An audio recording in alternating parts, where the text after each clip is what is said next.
Oh my god. Okay, how is everybody doing? It's your boy Joseph Rothschild, aka MBT. How is everybody doing? It's your boy Joseph Rothschild, aka MBT. How is everybody doing? It's your boy Joseph Rothschild, aka MBT. How is everybody doing? It's your boy Joseph Rothschild, aka MBT. It's Joseph Rothschild here, aka MBT. When are you gonna replace James Austin Johnson on SNL? Any day now. I love that they hired James Austin Johnson to do Trump. They were like, we just need the first person who knows how to do Trump on the entire show. But my Trump is really good too. Hello, I'm Trump. You see? That's what he's always saying shit like that. Did you hear the Overwatch news? Aren't they dropping the 2? Is that the news? Anyway, I hope everybody's having a good day. It's your boy MBT. I hope everybody's having a wacky Wednesday. It's your boy MBT. I hope you're having a good day. It's your boy MBT. Well, today I had planned on doing the miserable banlist tournament, but it's running just a little far behind. I believe it's about halfway done, maybe 3/4 of the way done.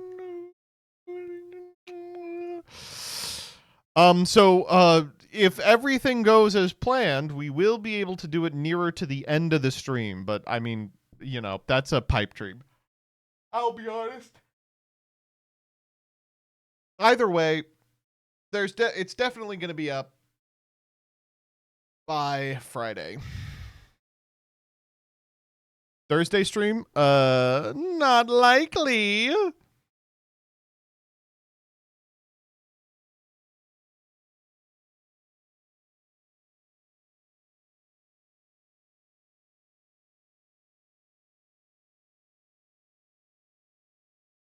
Let me see if I can find the Overwatch news.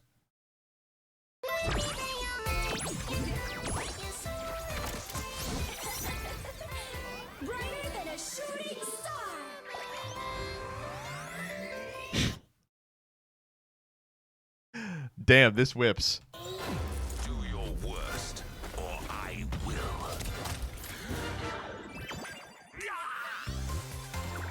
Okay, so we have Hello Kitty.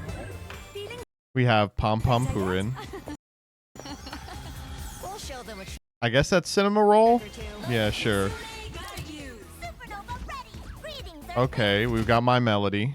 Come closer. I won't bite. We've got Kurokomi. This is hardly Karapi, right? This is, I don't know, man. That's,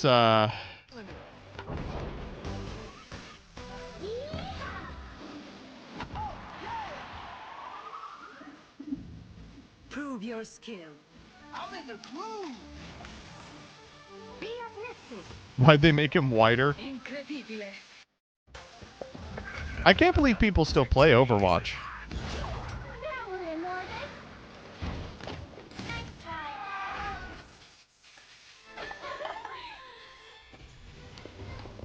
It's no longer Overwatch 2, it's just Overwatch again? Alright, hold up. Does it say that? Where does it say that? Overwatch 2026 Spotlight.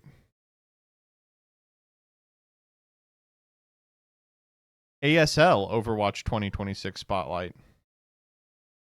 Overwatch 2 The Invitation. Hello, I'm Winston. You can come to my Winston house.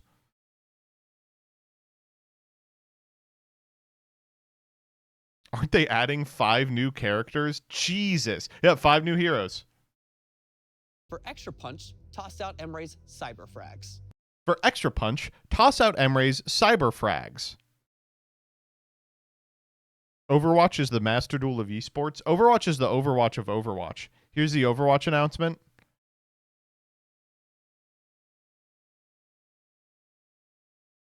Dropping the 2 and continuing simply as Overwatch.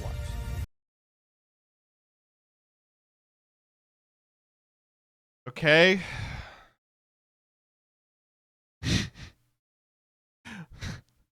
So, let me get this straight. What was the point of releasing Overwatch 2? It was like they were going to have a single player mode, and then they dropped the single player mode, and now they dropped the 2.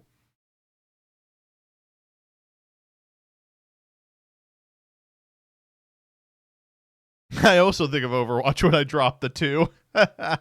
Monsieur, does this mean Overwatch is back? Does this mean Overwatch is back?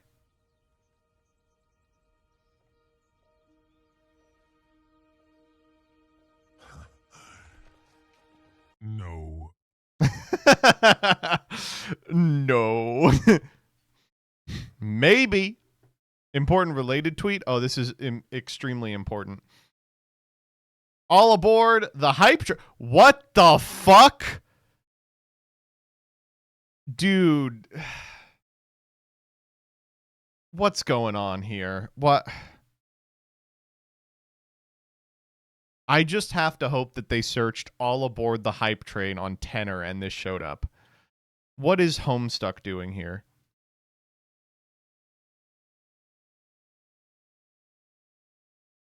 When is Hive Swap 3 coming out? They should have gotten my hype train video animation on God. Yeah, let's do that. Okay, if you search up hype train, you get...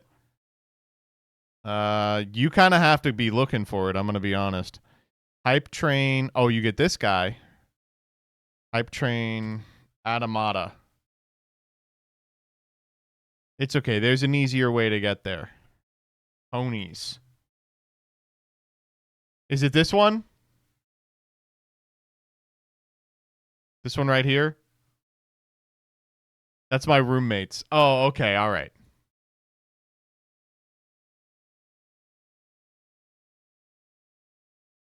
Amazing. Well, if we want to read Homestuck, we can watch this. Hey, everybody. We are live. And we're going to read what I've been told is one of the funniest. Rise, cities fall, hope survives. Wow. Phil, read the whole Homestuck, I guess, on that. Thank you so much for watching. Wow. Pregnant Homestuck cosplay next, please. Here's the hype train one. Let's get it on. You don't give a what, we don't give a what. Get it on the floor, get it on the floor. Wow. Get it on the floor, get it on the floor. The world you were born in no longer exists. This is just over 10 years old. You don't want to party, then your ass gotta go. You don't want to party, then your ass gotta go. You can ride to this motherfucker, bounce to this motherfucker, freak to this motherfucker. Let's get it Different on. era. Get it on the floor, get it on the floor. Things used to be so simple. 5. Once again, just Wait, is this Overwatch Season 5? Is this about Overwatch Season 5? My Little Pony Season 5. Okay, all right. By the way, Adamata, I don't think you can be making this video with the N-word in it. Dude, wait, thanks to my Patreon supporters, Napalm Drinker and Death Shades 69. An epic LP'er. Dude, I miss 2015. Things were so different. How many... Oh, we could watch Family Guy Quagmire with Underage Girl. Do you remember MLG? I have been waiting for almost a decade to post this when I hit 250.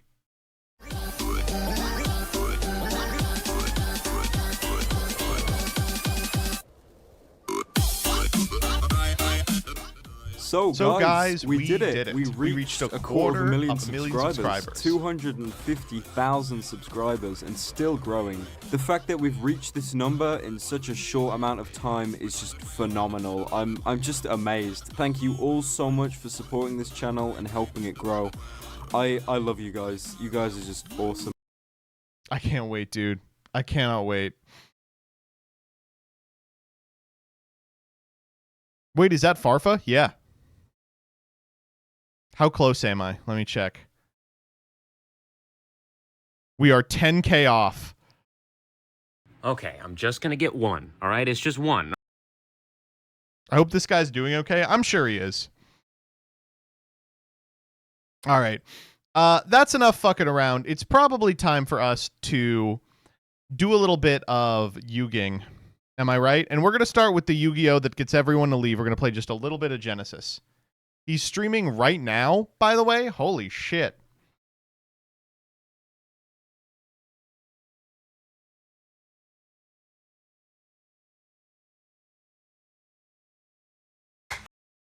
You know what's fucked up? I can't find this shirt. Dude, okay, wait, hold up. We will watch this real quick. This is the 50 subscribers. 50 subscribers! Woo! So I always look at this shirt and I'm like, does he have a fucking Vinny Vidi Vici shirt? What the fuck is it? What? Why? What is that for?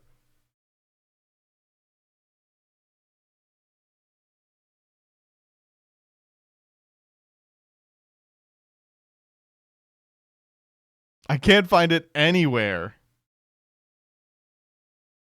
It is spelled wrong, by the way. It's Veni, right? Probably from an outlet. Well, I gotta find it. The wall scrolls are so funny. This is an 11-year-old video. You know, Danny has wall scrolls today, all right? Let's cut him some fucking slack. Oh, Jesus, I forgot this is my my bad account that doesn't have good decks in it.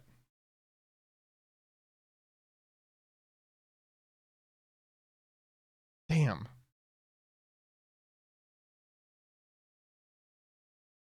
All right, let's build Vanquish Soul real quick.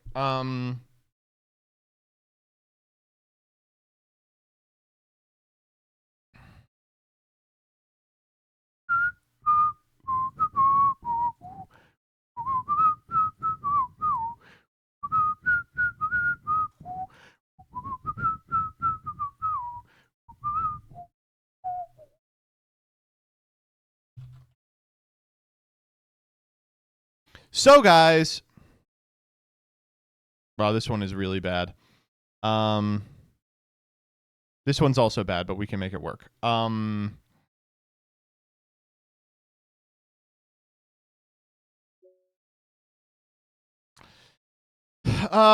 Pantera, please. No Lord, please. What the fuck? Into the board with you. Oh, I actually kind of like Fleur-de-Lis. Oh, Fleur-de-Lis is kind of adorable in this deck, isn't it? Yo, hold up. Wait, I'm kind of into that. Let's try that out in main. She's light, though. That's so fucked up. You got terrible typing. I'll cut the crows. I actually, unfortunately, think we do need to be playing Xiao Long. I've been playing so much of this deck recently, I'm like, we do need to be playing Xiao Long. It's just a question of if we want to cut a Raisin or a Holly Sue. I think I'm cutting Raisin. Throwing a couple more Doggerans. One more of the Radian. We could cut Doggeran to 3, Radian to 3.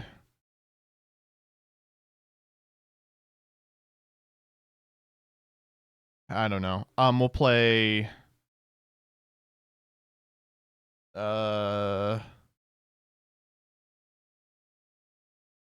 we probably should play DD Crow.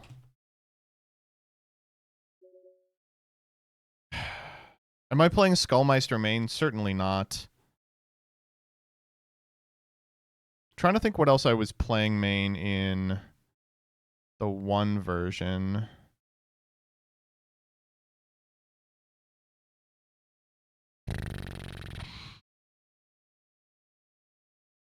Mistaken, Shared Ride, out of the board for sure.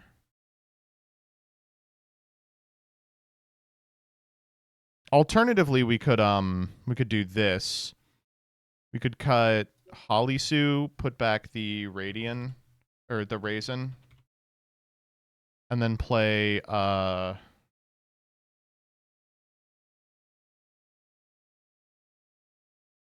2 Shifter. Let's do that.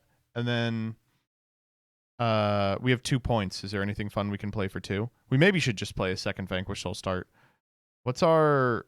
Yeah, our genesys line looks about right. We can make it easy by just playing the third Doggeran.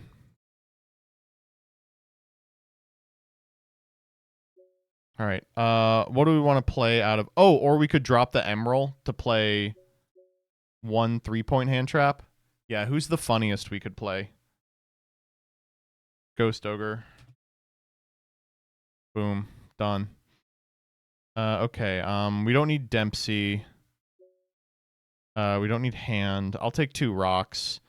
I like Vimana. I like Valen. I like all these. These 3 feel right. Probably don't need the Fossil Warrior Skull Knight. We could play like are there any other 5s, just general 5s that are good? Probably not, right? Because Nash is 15. Oh, 7th Tachyon. What the fuck am I talking about? Obviously 7th Tachyon. Dodoy. Okay, well, that screws up our point values pretty substantially.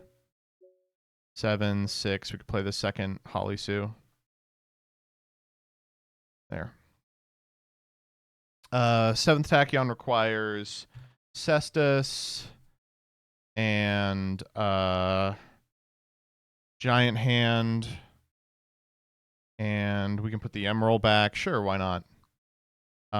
We want to play Lancia out of the board, probably.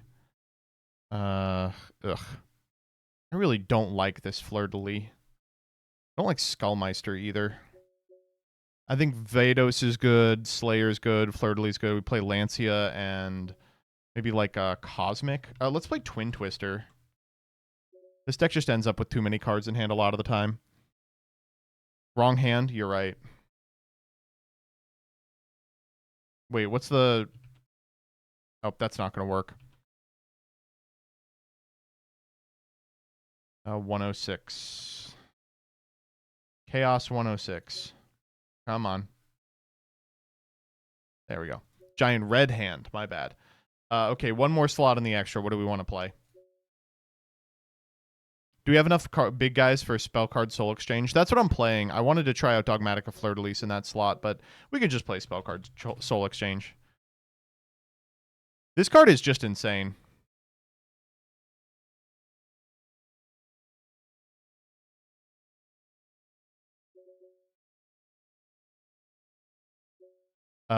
Big guy, Batlin Boxinger guy for 7s. We're already playing Star Cestus.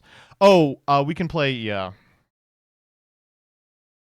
Now that we have a Xiaolong in here, that does make sense. Chaos Star set. Oh, is Chaos General Kaiser funnier? No, we have to play, God, what's his name even? C105? Comet Cestus.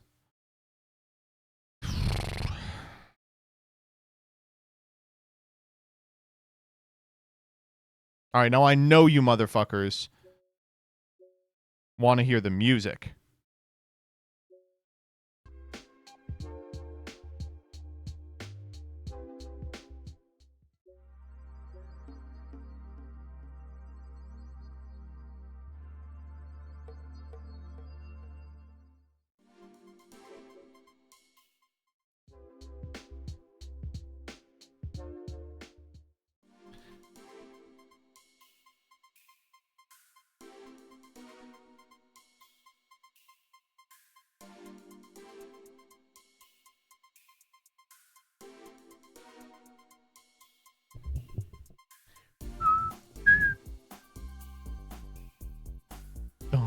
Dun.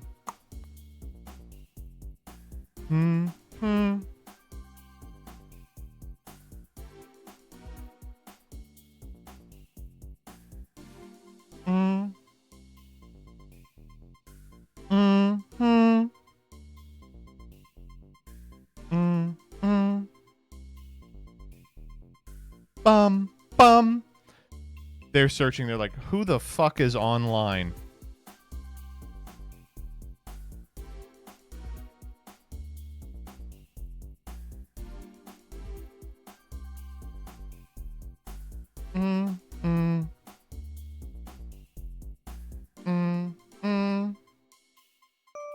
Oh, let's go.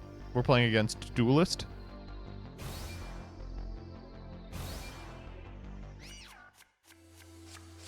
Oh, I have it on like really slow.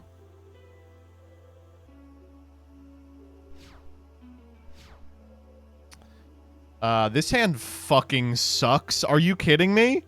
Look at this hand. Oh my god.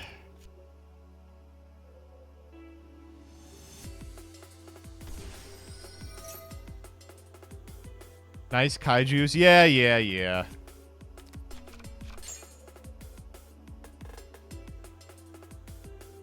I need them to, like, droll me.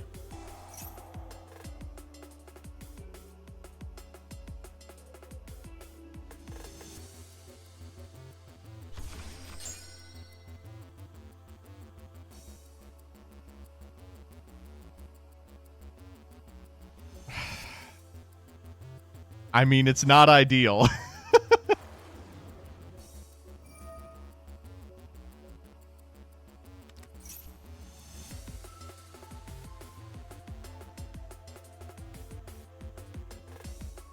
Mad Love here, I guess. Yeah.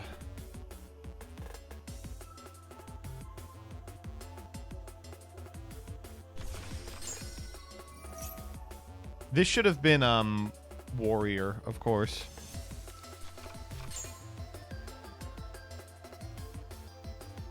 God, what do we even want off Mad Love?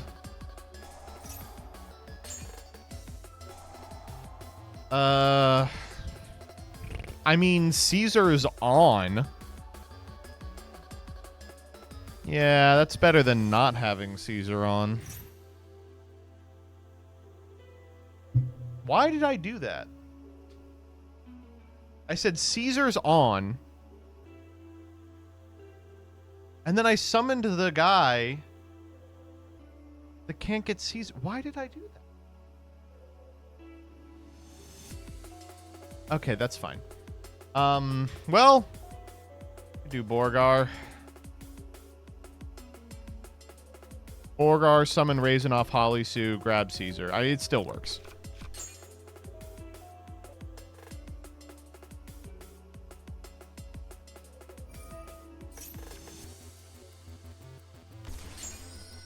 But what if we draw Caesar off the Borgar? Exactly. We're trying to draw another Regenesis here.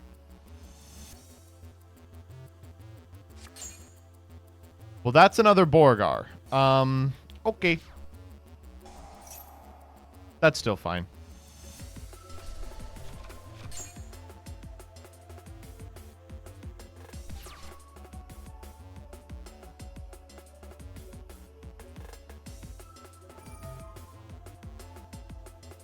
Fire Dark.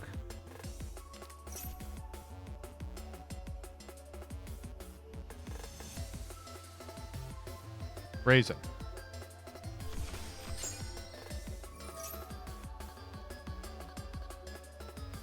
For Caesar. Alright, see, everything's fine. Everything's okay. We're fine.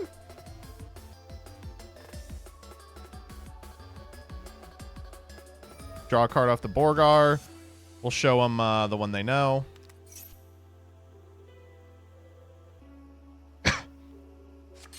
It's crazy that going super minus doesn't matter in this deck because you just get to 15 cards in hand.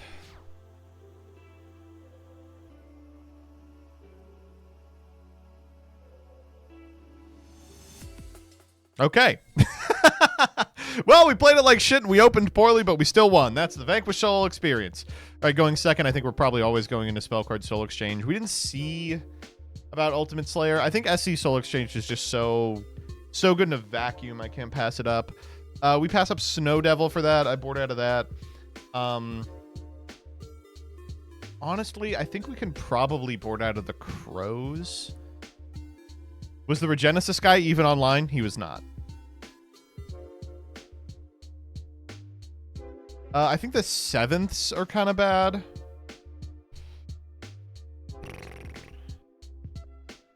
Let's just do it like this. Probably helped that they're on Monarch. Yeah. Slayer. I don't like boarding into Slayer blind. There's so much it's bad against. Like, it's so bad versus, like, Vanquish Soul. This hand sucks dick.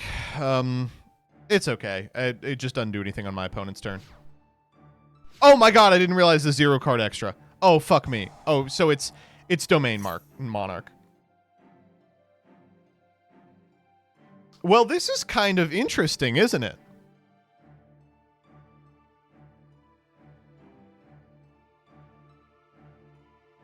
Because the Domain version of this deck hand loops. And if they hand loop me, I'm just going to get to add all my cards back. Okay. So I think the add here, they can get to everything, but I think the add here is the Tessera. Because if I send the Tessera, they get to summon. Yeah, it's always the Tessera. Yeah, we don't give a fuck about Domain. Time to get hand looped. I mean, again, if it's these three, very fine with that. I do need to keep this one right here, though.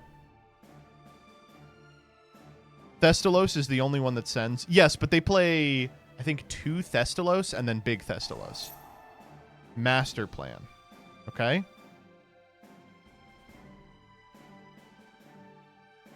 This is why Regenesis is being shoved into decks to dodge Monarch hand loops? No. It's being shoved into this deck because it's the right attributes. Pantheism. Let's see if I get a choice on this one.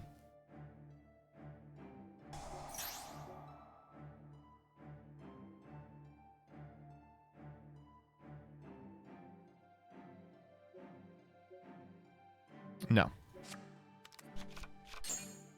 Damn. So they have a name already. Obviously they have a name. Tessera reveal tenacity.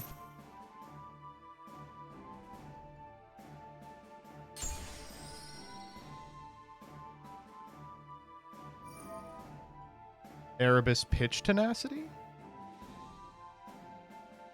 Oh. Pitch a second revolt. Grab Thestalos. That's interesting. Tenacity, reveal Thestalos, grab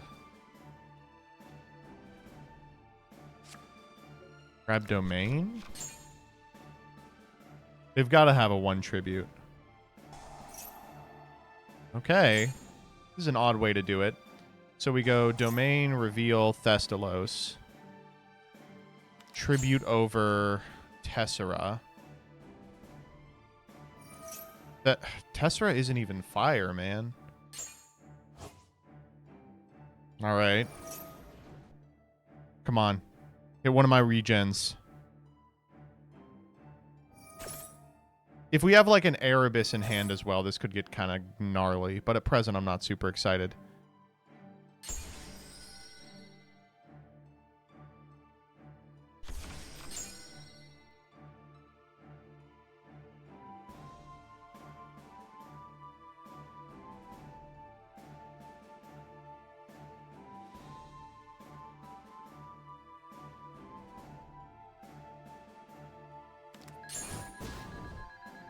Fuck off.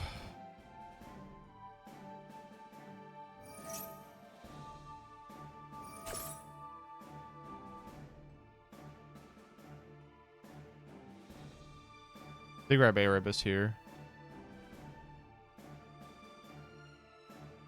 Actually, anything here? They could grab, like, Prime. That would be funny. Erebus. Oh, boy.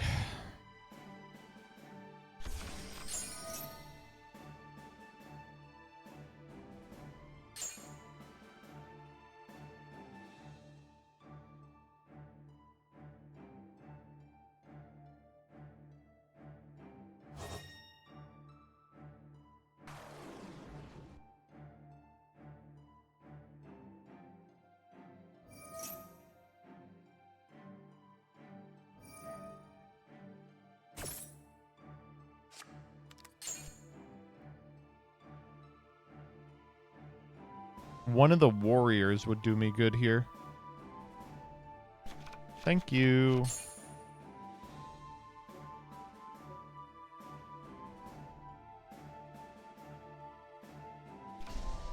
Set 1.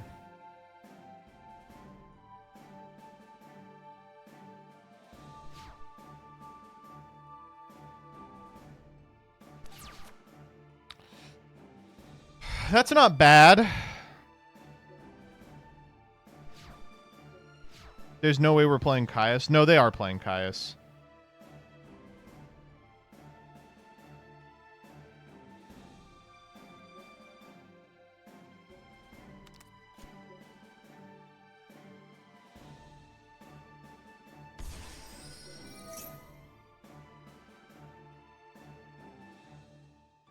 They play Caius Zaborg usually. I hope this forces something out.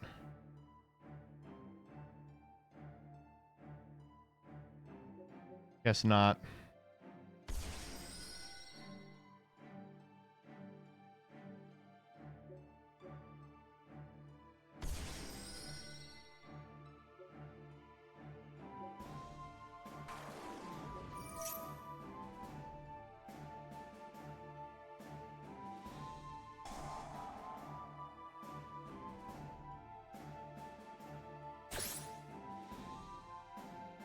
We probably have to sage this.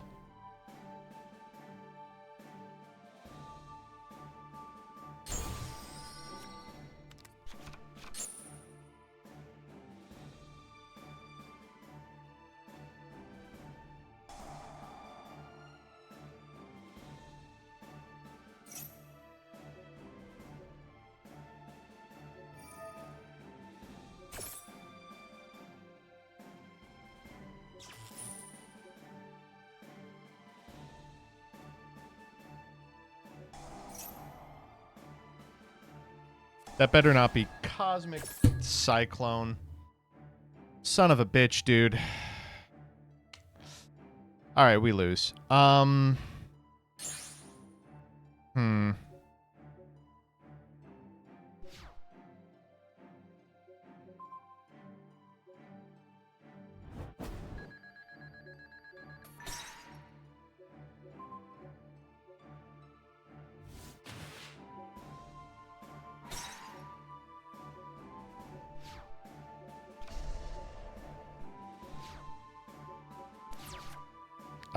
They have Pantheism is the last card in hand. Yeah, we're dead.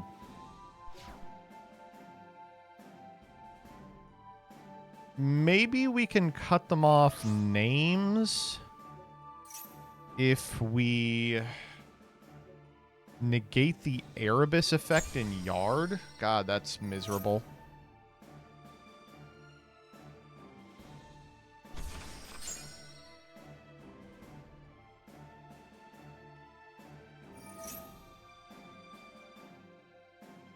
Tessera trigger here.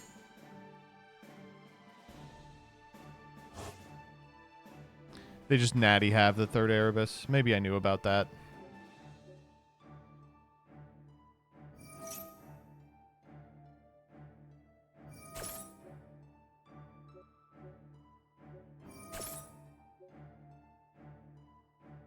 Holy chain block? Tell me about it.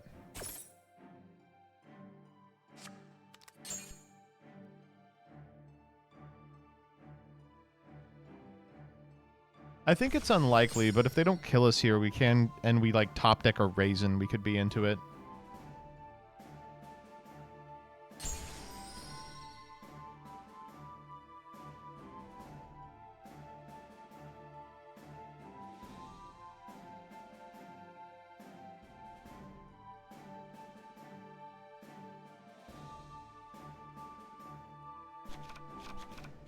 As expected.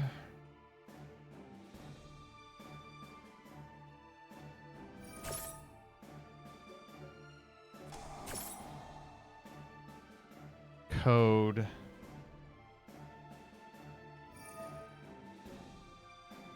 Chain Erebus before I can stop them. Yeah, we're totally fucked. Yeah, let's go next. Okay, well, now I know I kind of want Meisters. Is Lancia good against this deck? It's not good.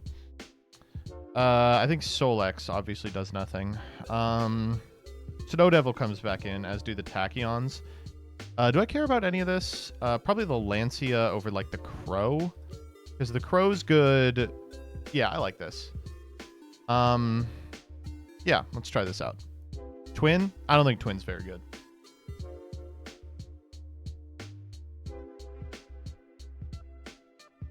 Ideally, we'll get into a position where they can't do anything about it. That was kind of a rough hand, too. It was like all Regenesises. We have not found very many Vanquished Souls so far. Maybe I do go up on Pantera. The problem is that Pantera sucks.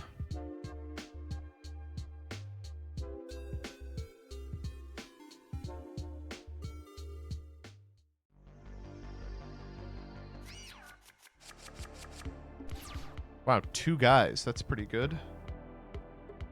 They got something. So we can map out their shit based on their point totals, right?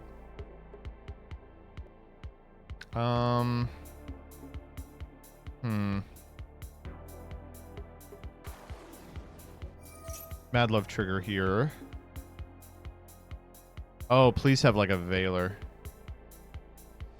Conceivably, they could spend their points on Veiler.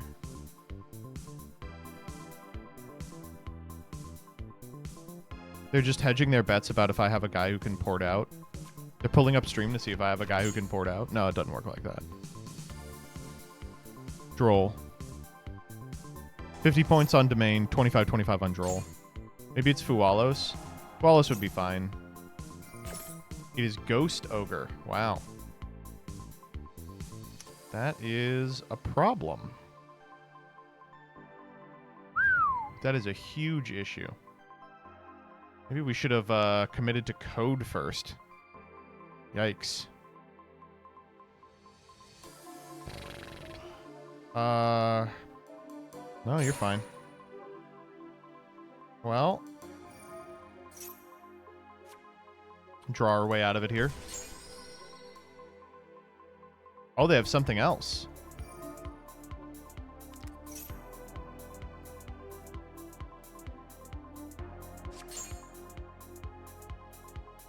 That's pretty fucking insane.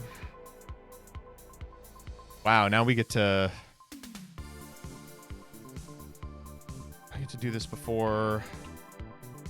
Code. What does he need to find stuff? 2 fire. So we could go... Raisin can't get Raisin, can it? How do we get to 2 fire? Holisu reveals Xiaolong. Grab...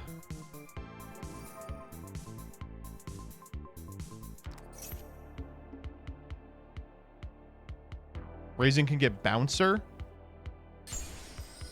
Oh, duh. No.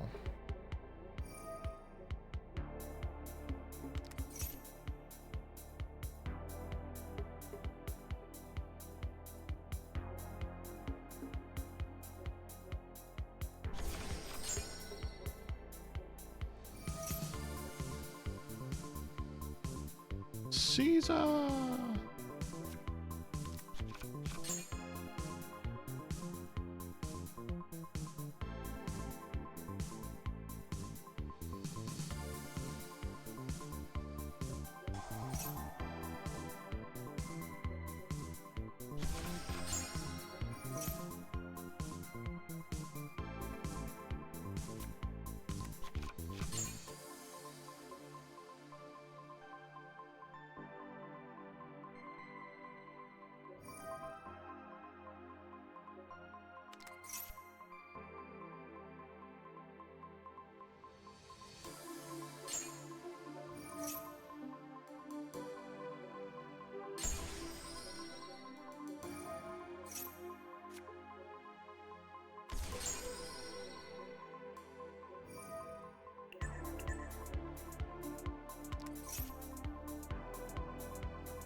All right, we got there.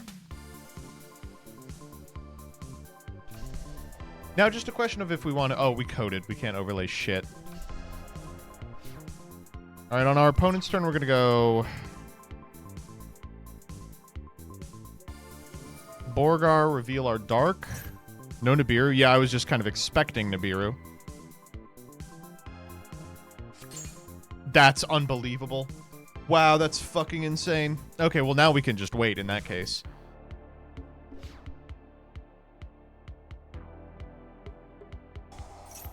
Solex.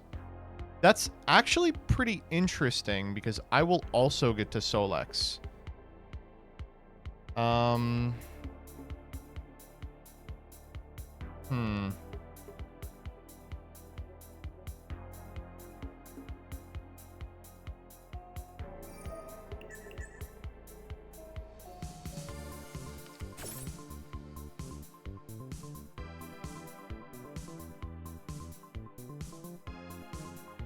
I guess I want another Earth because I want to be able to special summon Halisu, so Caesar here.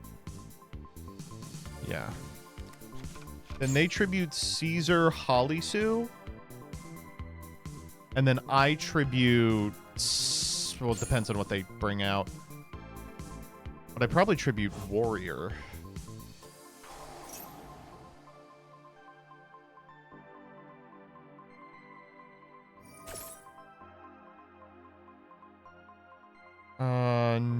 No. I guess I could tribute... Oh, this is going to fucking suck for them because of the way this is going to resolve. Mandatory Chainlink 1.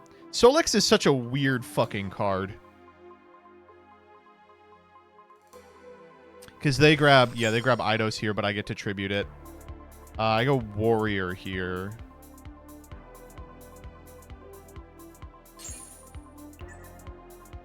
Oh, why can't I do both of theirs? Oh, the Solex card can't be tributed this turn. Well, I don't need Genesys Archfiend. I guess I don't need any of these guys.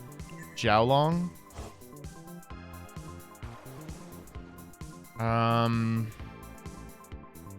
Yeah, I'm good. Is Solex balanced? No, it's a crazy strong card.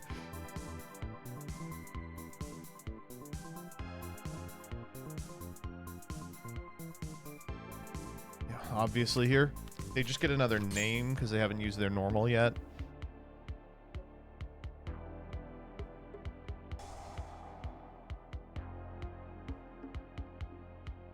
Pitch. I think Tessera is the scariest thing they could pitch. That is not that big of a deal. So they really need a guy to summon. Like a SpongeBob Big Guy Pants, okay. It was maybe worth negating that, hoping they just didn't have a guy in hand.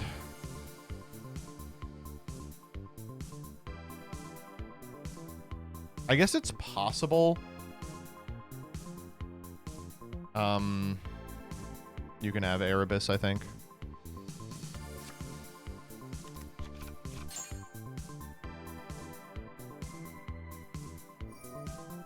You can 80 cycle back Erebus.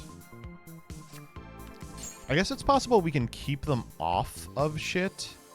We could go Caesar here, keep them off a...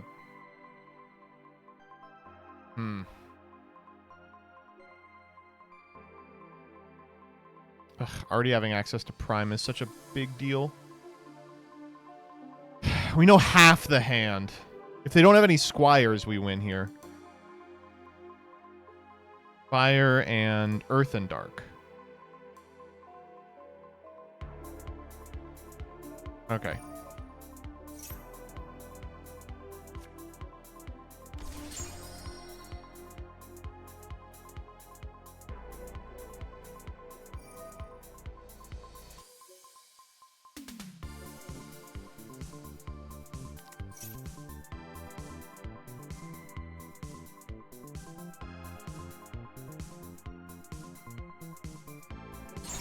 Okay.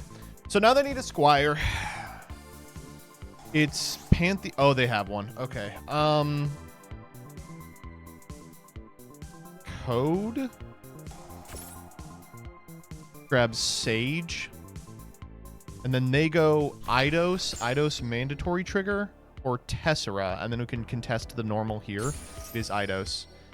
Eidos can summon back Adia, which summons Tessera from deck. It's not really a fantastic way to do this. We will give them the extra normal. Then they go Prime. They don't have a banish for Prime Monarch, so they need a Squire to normal here in the one unknown card. It's Stormforth. Stormforth, Pantheism, Erebus. So if we negate the Stormforth, then they banish the Stormforth for the Prime. Then we Holisu take will be fine.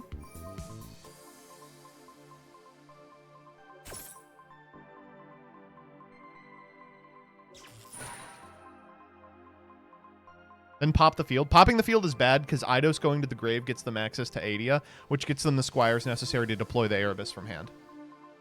Like, I think this is fine. I think they go prime here, and we can warrior it back.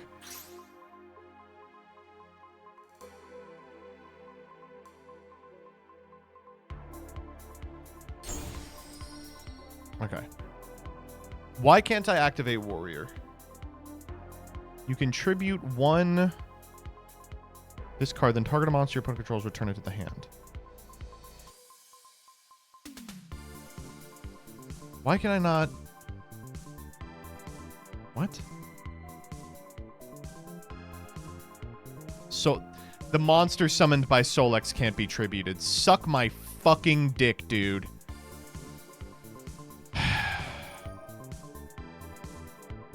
So I need to be able to reveal Earth and Dark. But I can't do that. Fuck. I had that one. I had that one! I spent too long in the tank! Oh, I'm so mad about that. Oh. Man. I had that duel. I just spent too much time thinking. The thinker. Sorry that I wanted to navigate a board state. Monarch bad. Monarch is bad. Monarch's great if you win the die roll. It's unbeatable. But no, it's very beatable otherwise. I have never experienced that in my life. Average Farfa viewer claiming they don't think. Yeah, I figured. What the fuck is this? I'm about to lose to some horse shit. They were going to lose. That was a game they had 100% lost, yes.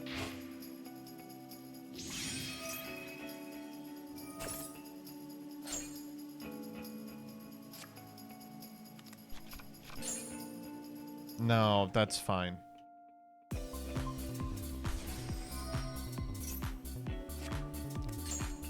What did we just get off Raynaud? Another Sparrer? Okay.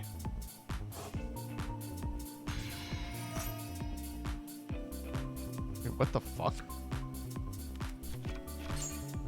Oh. I guess I maybe should have banished it. My bad.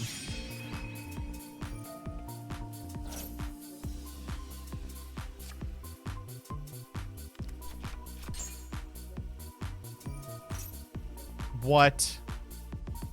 Dude, shut the fuck up. What do you mean Salamandra?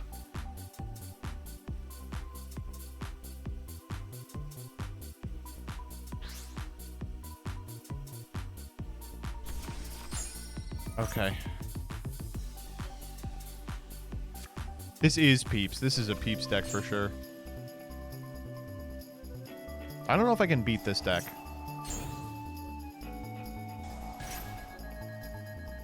This is Infernoble, though. It's just Infernoble stuff. Infernoble Wind Die Roll Turbo.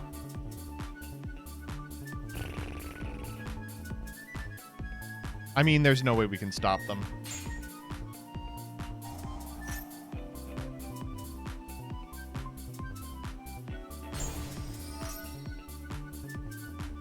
God. There we go. That's what we'll be banishing.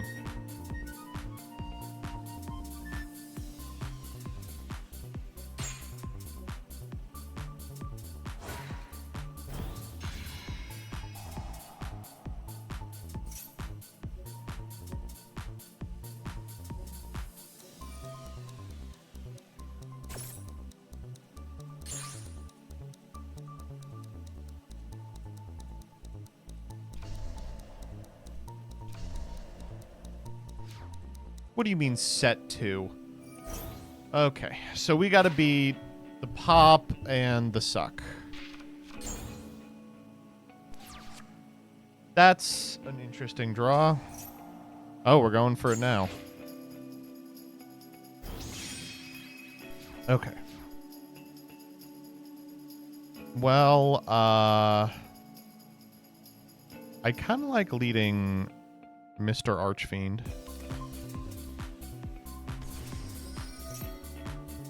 Wow, you get a lot of extra credit with the Archfiend, guys. Mourner. Well, happy to not have to deal with that card. Whoa. Yeah, for sure.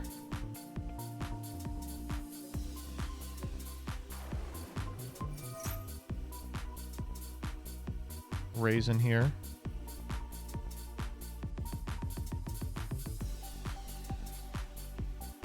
It's, I guess, a little problematic if they shotgun it here.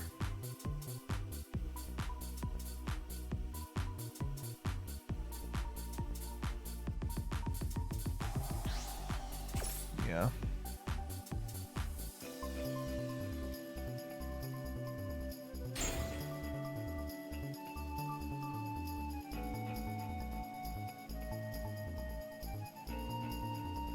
Raisin can just pop the guy. We don't have 2 fires. Oh, fire and dark. Can this guy not be popped?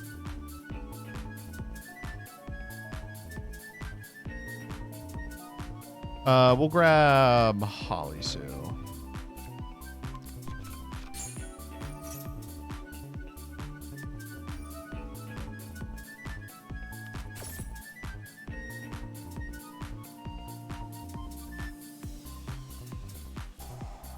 Salamander with chain. I guess that will set it face down. That's fine. Really? It still sucks it? Jesus. All right.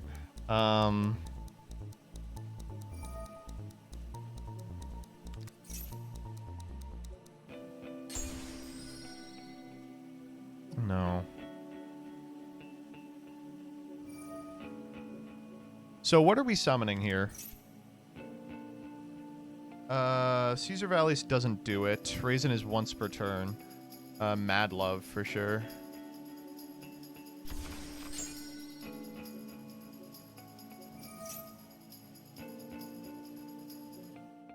Mad Love grabs start. We can also Mad Love to bounce. Dark and Earth. Guess we need an Earth.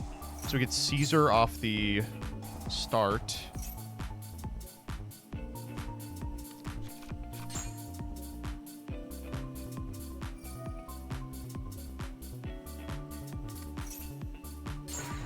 Oh, man. Oh, man. I mean, no, that's fine. How does this work?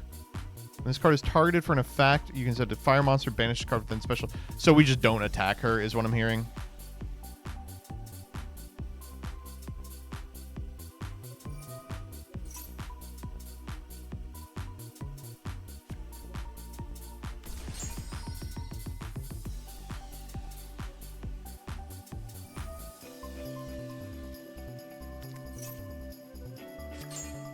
Wow, that's a rip. Now I feel like I can activate Xiaolong.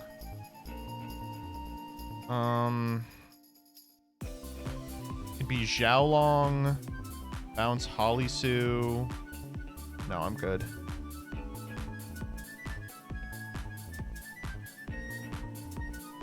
I think we can actually kill them this turn. Dude, this deck is broken. Fire, dark, earth.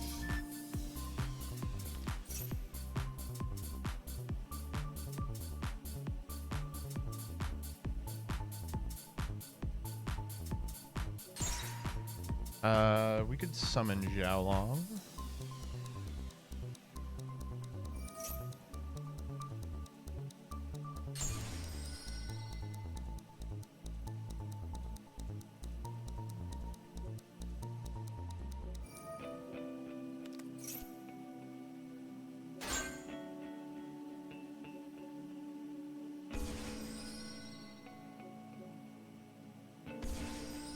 Fuck me, dude.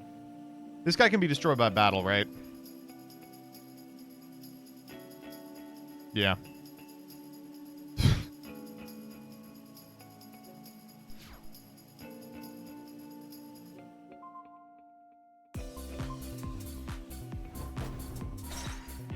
They gotta do something about this. Oh, wait, hold up. You can banish a fusion summon a fire warrior. Okay, yeah, we will negate that.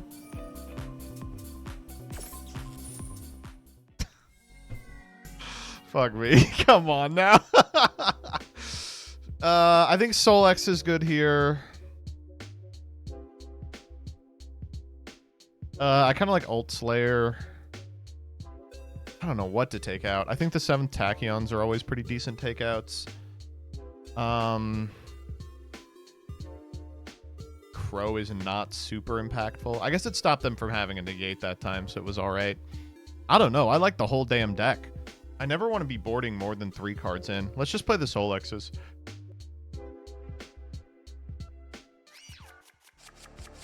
Yeah, we'll just draw them. I mean, what the fuck? This is a weird hand. Really bad until we get our own turn. Okay, well.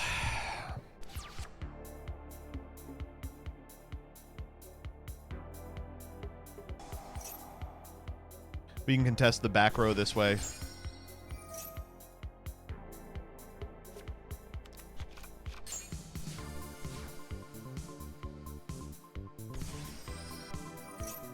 Ghost Mourner. Okay.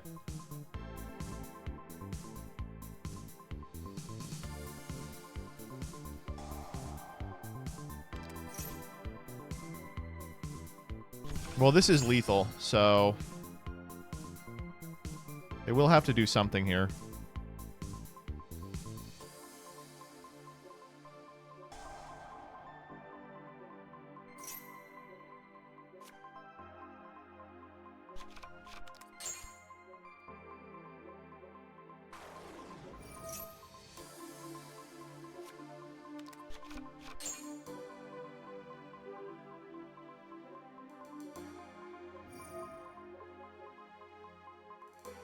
What you got in the grave there, buddy? Flamvel counter. All right, did not care about that one. Okay. Good duel. Rough. Happens. Don't play combo slop. I got one more in me.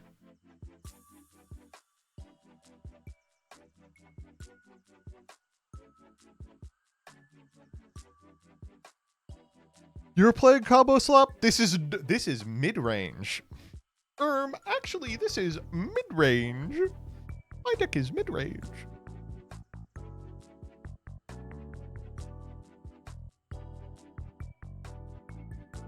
Isn't it awesome that 7th Tachyon, the best searcher in the game, is free, but every other Rhoda is pointed to fuck?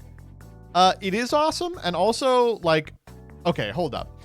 It is not the best Rhoda in the game because it has an extra deck cost associated with it. Is that something maybe? Oh! And you have to put a card back. Oh!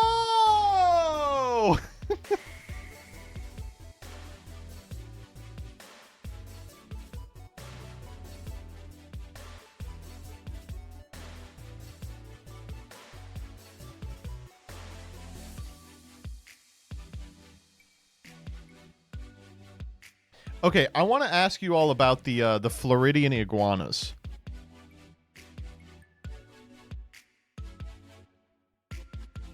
So you all know the deal that's going on in Florida, right? So in Florida, there is an invasive species of iguana that are non-native to the area. And they bred like shit, but the downside is they are not adapted to cold climates. So whenever it gets below freezing, all the iguanas freeze and fall out of the trees. There's just iguanas everywhere all over the ground, frozen. But I noticed that everyone is saying frozen iguanas, not dead iguanas. Are the frozen iguanas alive? Are they just like in a state of deep hibernation? They enter a special hibernation, they're still alive. Okay, wait! Then all the people who are like excited to like turn them into food and like kill them like the spotted lanternflies. Wait a minute. They're alive? Well, hold up.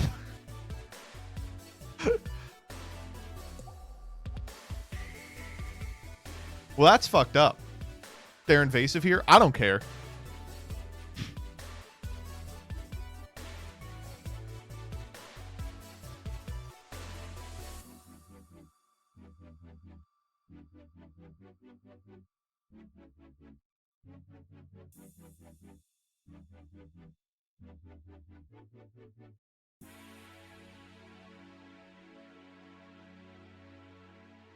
Always feel weird about invasive species because, like, yeah, they're bad for their environments, but at the same time, it's not their fault.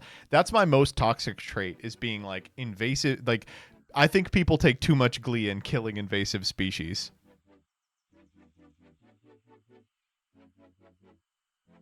They can also scratch the shit out of you. I don't care. I can scratch the shit out of you. Iguanas, listen, the thing about iguanas is that they seem pretty smart. Like, you kill the bugs, the like lanternflies, that's not that big a deal to me. But like the iguanas, that's like a cat. That's like a fucked up cat. Fish, okay, I do want to say, I don't reserve very much empathy for fish in general. I think fish in general, it's like, well, what are you going to do? They're fish.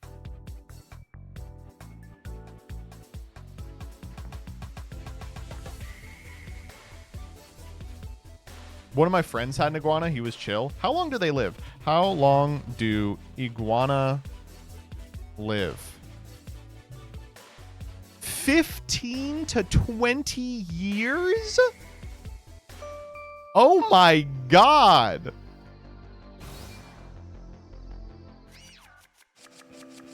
This hand is really good.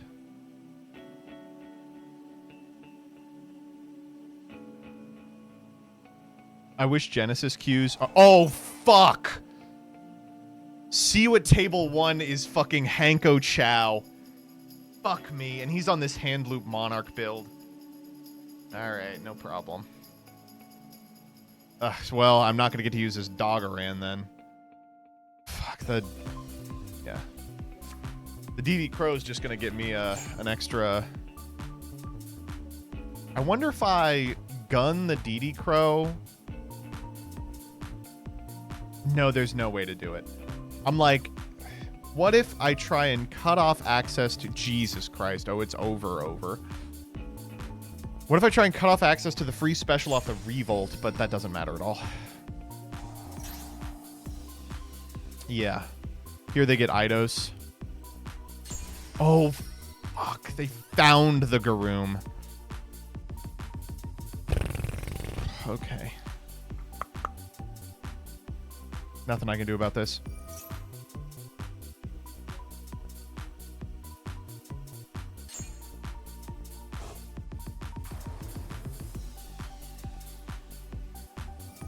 So it's Erebus 1, Garoom 2, Tessera 3.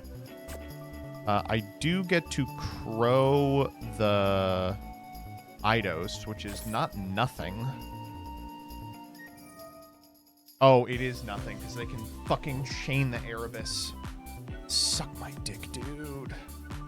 God damn, this guy's good at Yu-Gi-Oh!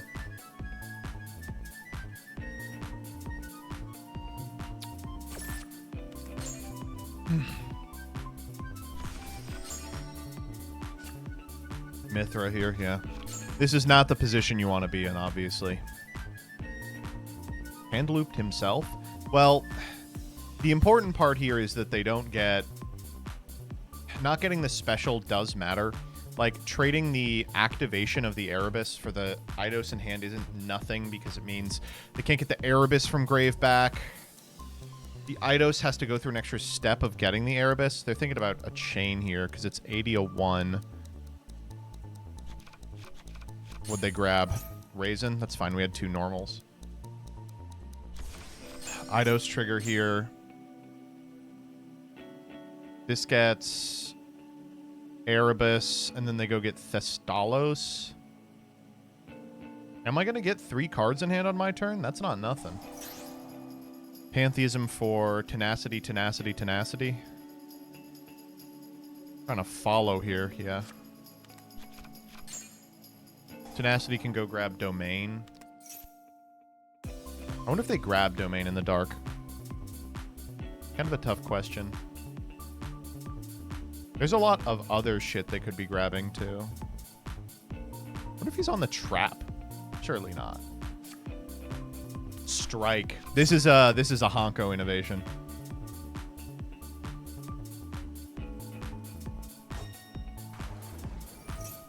Yeah. This grabs Thestalos. Probably. Grabs Domain here. Oh, we have given up on the hand loop.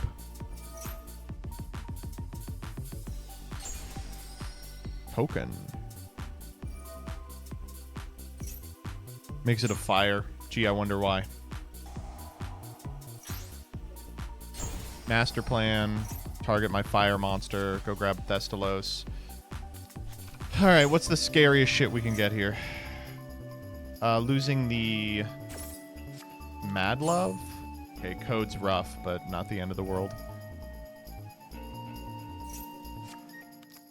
Oh, fuck!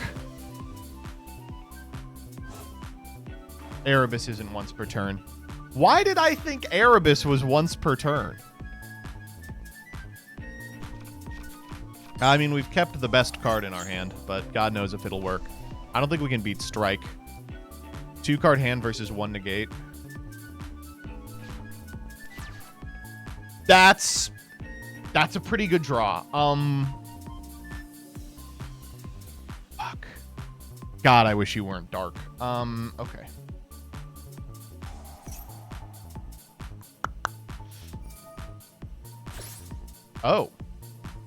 Oh, they get the extra hand loop. Yeah, so this is the end of the game. They get to strike, negate the code, trigger the master plan, grab another Thestalos. Yeah. Fuck me, dude. Damn, this guy's competent. All right, how the fuck do we beat this? Going first, obviously, we're just playing normal shit. I think probably the Lances do come in. Put them in over the, probably the Radians? I'll do 1 and 1. How does this Monarch build not brick every game? It's pretty... Well, okay, so I would say once in every 5 games you do produce an unplayable hand, but it is pretty consistent. Like, the new Monarch spells are just unbelievable. Well, I mean, this is a fine hand.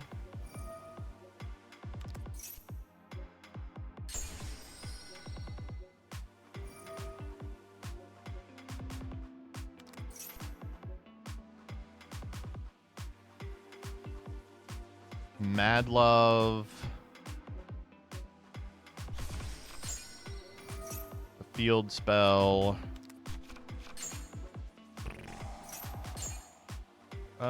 We go get Raisin here. Raisin for Xiaolong.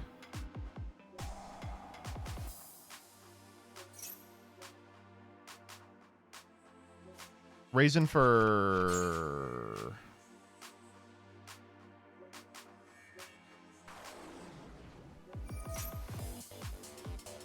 Any world in which it's Raisin for Borgar?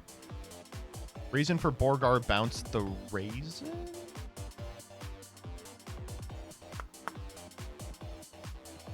Yeah, sure. Keeps a fire in grip. Oh, that is not what I meant to do. Fuck. That's still fine.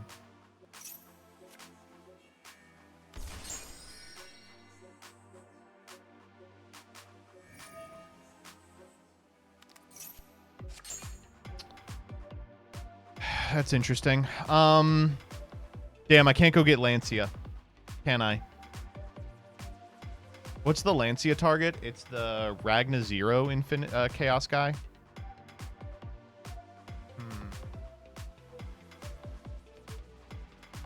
Yeah, maybe I should put that in. Lessons for a future game. Is there anything I want off 7th Tachyon in case I draw another copy? Maybe the other...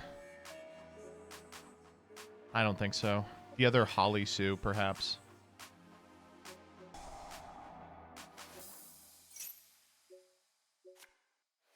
Put back Caesar in that case.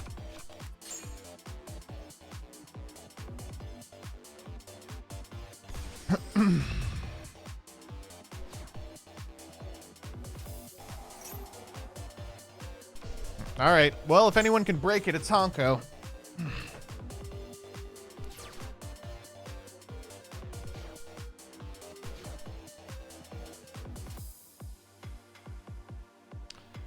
Fuck.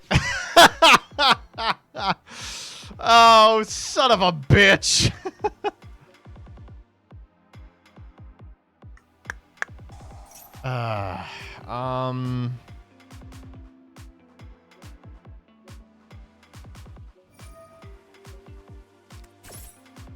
Draw Lancia.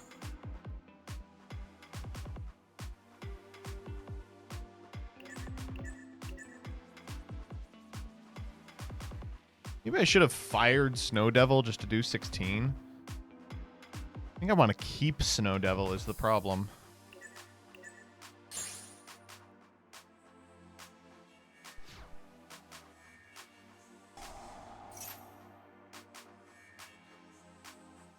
It's fine.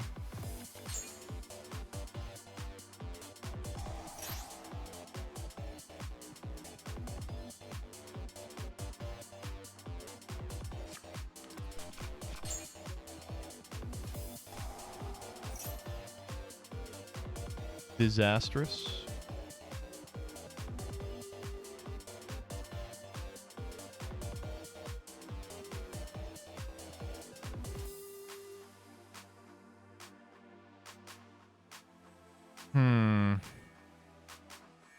Well, there's pretty much no world in which I don't give them Eidos, so...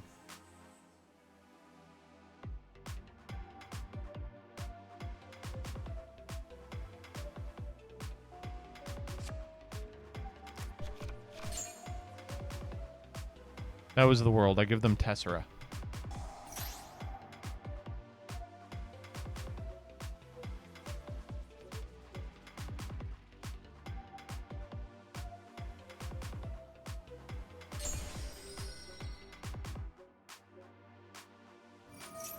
What if I just fire the Snow Devil here?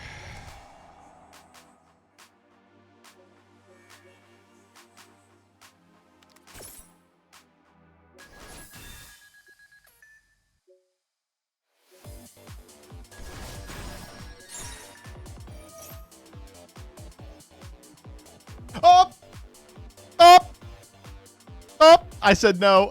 I said no to the raisin. Okay. Why'd he do that? I'm playing around tactics. Yeah, that's right. All right, as long as they don't have any Monarch spell or a big Monarch, we win. All right, we lose. Whew. That is a rough one. I don't know. I feel like we... Well, we'll remember the Lancia there. Jesus Christ. Streamer, this isn't Isaac. You can't throw. Watch me. What did you need to get there, though? I needed to get, Mr. Man. Caesar.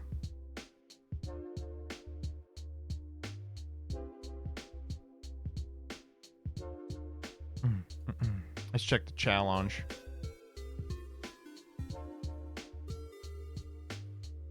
Yeah, I don't think this one's going to finish in time. All right, let's watch the new Jaxel. How's that sound? Damn, I love playing Genesis. Fuck. You'll be lucky if it finishes tomorrow. Uh-oh.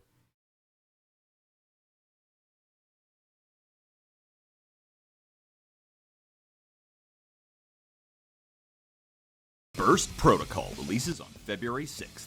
This set includes support for multiple Hello, everybody. It's your boy, Joseph Rothschild. We're stealing content. The types that revive and All right, reinvent remember. them into meta-defining strategies.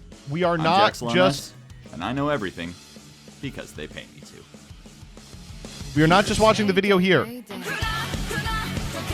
We are watching the video there. We are liking the video. We are subscribing to the channel, The Curry Bandits. We're leaving a comment. The comment is, wow. Lore.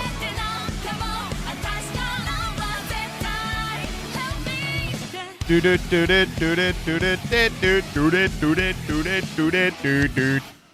before we begin, two things. First, please subscribe. My goal for the year is 10,000 subscribers, again, so if you did, I'd really appreciate it. Second, and I can't believe I have to say this, if you are driving a motor vehicle right now, please turn this video off. This is a widespread enough issue among my viewers that I feel like I wouldn't be doing my due diligence if I didn't at least try to persuade you to, focus on the road. I can't tell you how to live your life, so if I'm on your second monitor right now and you miss all the visual gags, then more power to you. But please don't cause a pileup on the highway and have to say that you were distracted by goblin bikers gone wild. Thank you. Rocket Loader searches any level 7 Dark Dragon. I have an unfortunate thing to admit, which is I am a motor vehicle viewer on summon, but locks you to darks and can banish itself from grave to make something dark. Hollow Rocket Dragon is a level 6 that has all the rocket gimmicks, but it's Kashtira Ogre this time. 2 cards in, we're already talking about dog shit, not a good look. Rocket Detonator shows up if you control a Dark Dragon Link and can pull a Dark Dragon out of the back row, but lock you to darks. Double Interlock is either Miracle Fusion or Miracle Ritual that has to use at least 1 rocket. Boral Reboot counters spells and traps if you control a Boral or rocket, then sets them back down, and can be activated from hand in exchange for half your life. Dog, you cannot be doing that. I don't watch it. I listen to it. That searches a rocket on summon, can equip a Dark Link from grave or banish to your Dark monster, and upon being linked off can pop a card on the field. Triss Boral Dragon is a link 3 of Dark Dragons, including a rocket that searches rapid, double, or heavy on summon, and can pop a card you control to add back a Dark Dragon. And Boral Shroud Dragon is a link 5 that can't be tributed, can quickly target a rocket you control to negate a card on the field, and then destroy the target. Where the fuck did the target go? And at the start of the battle phase, you can vomit a link 4 or lower Boral from the extra deck. Meet Potential Gimmick. Any minute now, they'll release a link that targets a rocket for just enough value to make it worth it. Tracer as an endboard piece to toolbox different rockets is a great mid-range tool. Give me Liberty, give me Fire, give me Spell Speed 4, or I retire. Well, it's more likely that these cards will continue to be folded into a more generic Dragon Link deck. There's technically enough here to play a more pure rocket deck to the point where the rockets may at least be even more central to the Dragon Link combo than they are presently. While Loader has a couple extra choices to search that can pull their weight in a list like Noctivision and Phantasme, it's clearly designed to grab Absorrouter so you can summon it, link through Striker into Delingerous, and have Boot plus Tracer ready to launch. But of course you can go the other way too, using Tracer to summon Loader from deck, and then using the Absorrouter search on Caliber. Its effect in grave may seem a tiny bit, superfluous? But it can be nifty for making things like Romulus and Rebellion play nice with Delingerous and Triss Boral. Triss Boral gets you right to Fatal Flare by searching Double Interlock, and with Perfect Pisty Arrows you can then bring back one of the very same materials that you banished for it. Using Fatal Flare you can get Detonator, with whom it splits the work of a pretty powerful extension effect. After turning Triss into Boral End or Boral Shroud, Flare can equip it from grave to Detonator, who can then pull it back onto the field to make your other Link 5. With Delingerous coming back to be part of Boral End and Boral End bringing back a rocket, you typically have 2 extra material on board after this combo with which you can not make Savage Dragon, but I just assumed they would bring him back. I don't know. I don't know if I'm alone in this understanding, but it's so funny that they brought all this shit to America and they were like, but you're not getting Savage back. Fuck you. There's a couple other darks here worth making. The simplest is IP, who has the added use in this deck. Yeah, you're going to make IP at the end of your long-ass combo. Turn for a little more power at that disruption point. On the rank 4 side, there's Nightmare and, nothing else a note, sucker. Meanwhile, if you pisted your Reborn Absorrouter like the longest Mitsu setup of all time. Relay with Detonator, you can make Eclipse, who fills the role of Spell Trap Negate to complement Borland's Monster Negate. But if you're dead set on using Tracer to tune, I guess you have every right to spend your time making Draco Berserker or Gold Pride Eradicator, Oh We actually didn't make fun of Trish enough for this. Keep Enlightenment Paladin in your back pocket though, I'll explain that later. Regardless of what you throw in that slot, it'll be joined by a new Omni and Boral Shroud that resists Nib and Kaijus with its tribute immunity, and is the best way by far to trigger rockets on your opponent's turn since it'll get value regardless of whether its target sticks around. If you want to fit in Silver and juggle it on and off the board with Tracer and Boral End, you can add 2 extra deck rips to your end board, which maybe gives you an advantage over otherwise stronger decks. But while we're talking about rockets, we might as well say something about Hollow. Like, yeah, he doesn't do anything, but as a level 6, he gives Tracer a way to make Disbater all by himself, and maybe outside the Dark Lock can do something like be half of a Tum. Reboot, on the other hand, does put in good work protecting you from Imperm as early as the normal summon, and being a pretty good card to set as an extra spell trap negate, but it's got the opposite problem of not being searchable for now, so whether you play it or not is more of a non-engine consideration. So you can't rely on Reboot for spell trap coverage, but at least Shroud can do it, right? Wrong! Well, one small issue with Shroud is that he does need you to have a rocket on field to negate, so if you put all your bodies into links, wagering that you can just use Borland's Reborn to get a target later, you might live to regret that, especially since Shroud has the least effective protection of any Boral link. So frame 1 Lightning Storm and Droplet Sending it to soften up End can be the Boral end of your game. Spenta, the Magistus Sealer, can pitch itself to either His name is Spoon. be Rhoda, or for some reason Shrink, and can bash itself from grave to equip a Magistus from grave to a monster you control. Invoked Magistus Omega is a fusion of Alistair and an extra deck monster that can bash an extra deck monster from your grave on summon to banish a monster on field, and when he's destroyed, summons any level 4 spellcaster from deck and equips itself to it. Spenta. These cards fully cement Magistus as an actual engine, most commonly in Draco Tail, rather than just the Crowley splash we've had to resort to up to this point in the TCG. Upon its release in the OCG, 14 months ago, the first thing people thought to do with Spenta was put 3 level 4s on board by setting up Zoroa to search another name with Artemis, and then banish Spenta to equip a second Magistus to Zoroa so he can summon that name from hand, and finally fuse the 2 equips into Chorozo. Like, you know, alright, that's one way to make Duo Drive, but the engine found more lucrative business when Justice Hunters released and introduced a brand new mechanic to the game called Fusion Summoning. In Draco Tail, purple Spenta cards works that pretty well won't as an catch on. extender, letting you trigger Crowley to make Verathragna, Iwas, or Caliga, but on its own, it can start plays that put up a decent number of disruptions and bridge into the Draco Tail engine. Minimalistically, you can do something like fuse the 2 equips on Zoro into Doom Dragon, then make Zoro into Spirit Big Guy Pants, and then the 2 of them into Seals, threatening both a bounce and Malulu. But with Omega in the mix, you can get into the Draco engine much more quickly. Omega's already quite strong as a fusion you can make on your opponent's turn with Crowley for a banish, but then they went and copied Elemental Heroes notes and gave them the ability to float into Lucius. By using Zoroa to bring back Spenta, you can make Conflagrant Calamity, whose equipped Artemis can then search Crowley to make Omega. Then with Calamity's effect in grave, you can kill Omega to bring him back, triggering the float into Lucius, and leaving you with a Calamity on board that can receive any of the 4 extra deck types as equipment, from Spenta to floodgate whatever you need for the matchup. You can kinda make this interaction work on your opponent's turn by using Pan to pop Omega and get another Lucius search, but if you're playing that much Draco Tail already, trying to wring even more value out of an Omega you already had the privilege of making on your opponent's turn is some biblical greed. Crimson Blader Assault Mode can reveal itself. It's crazy to be like, that isn't even all you can do with this card. I imagine he'll get to the rest in the Wowbaz section. I don't know what the fuck he's going to say about Assault Mode. It's Assault Mode. From hand to search Assault Mode Activate or one of its subsidiaries, then tuck itself back into the deck. And on field, it stops your opponent from activating level 5 or higher extra deck monster effects and floats into Crimson Blader. Can you believe we did a fucking TMT about this deck?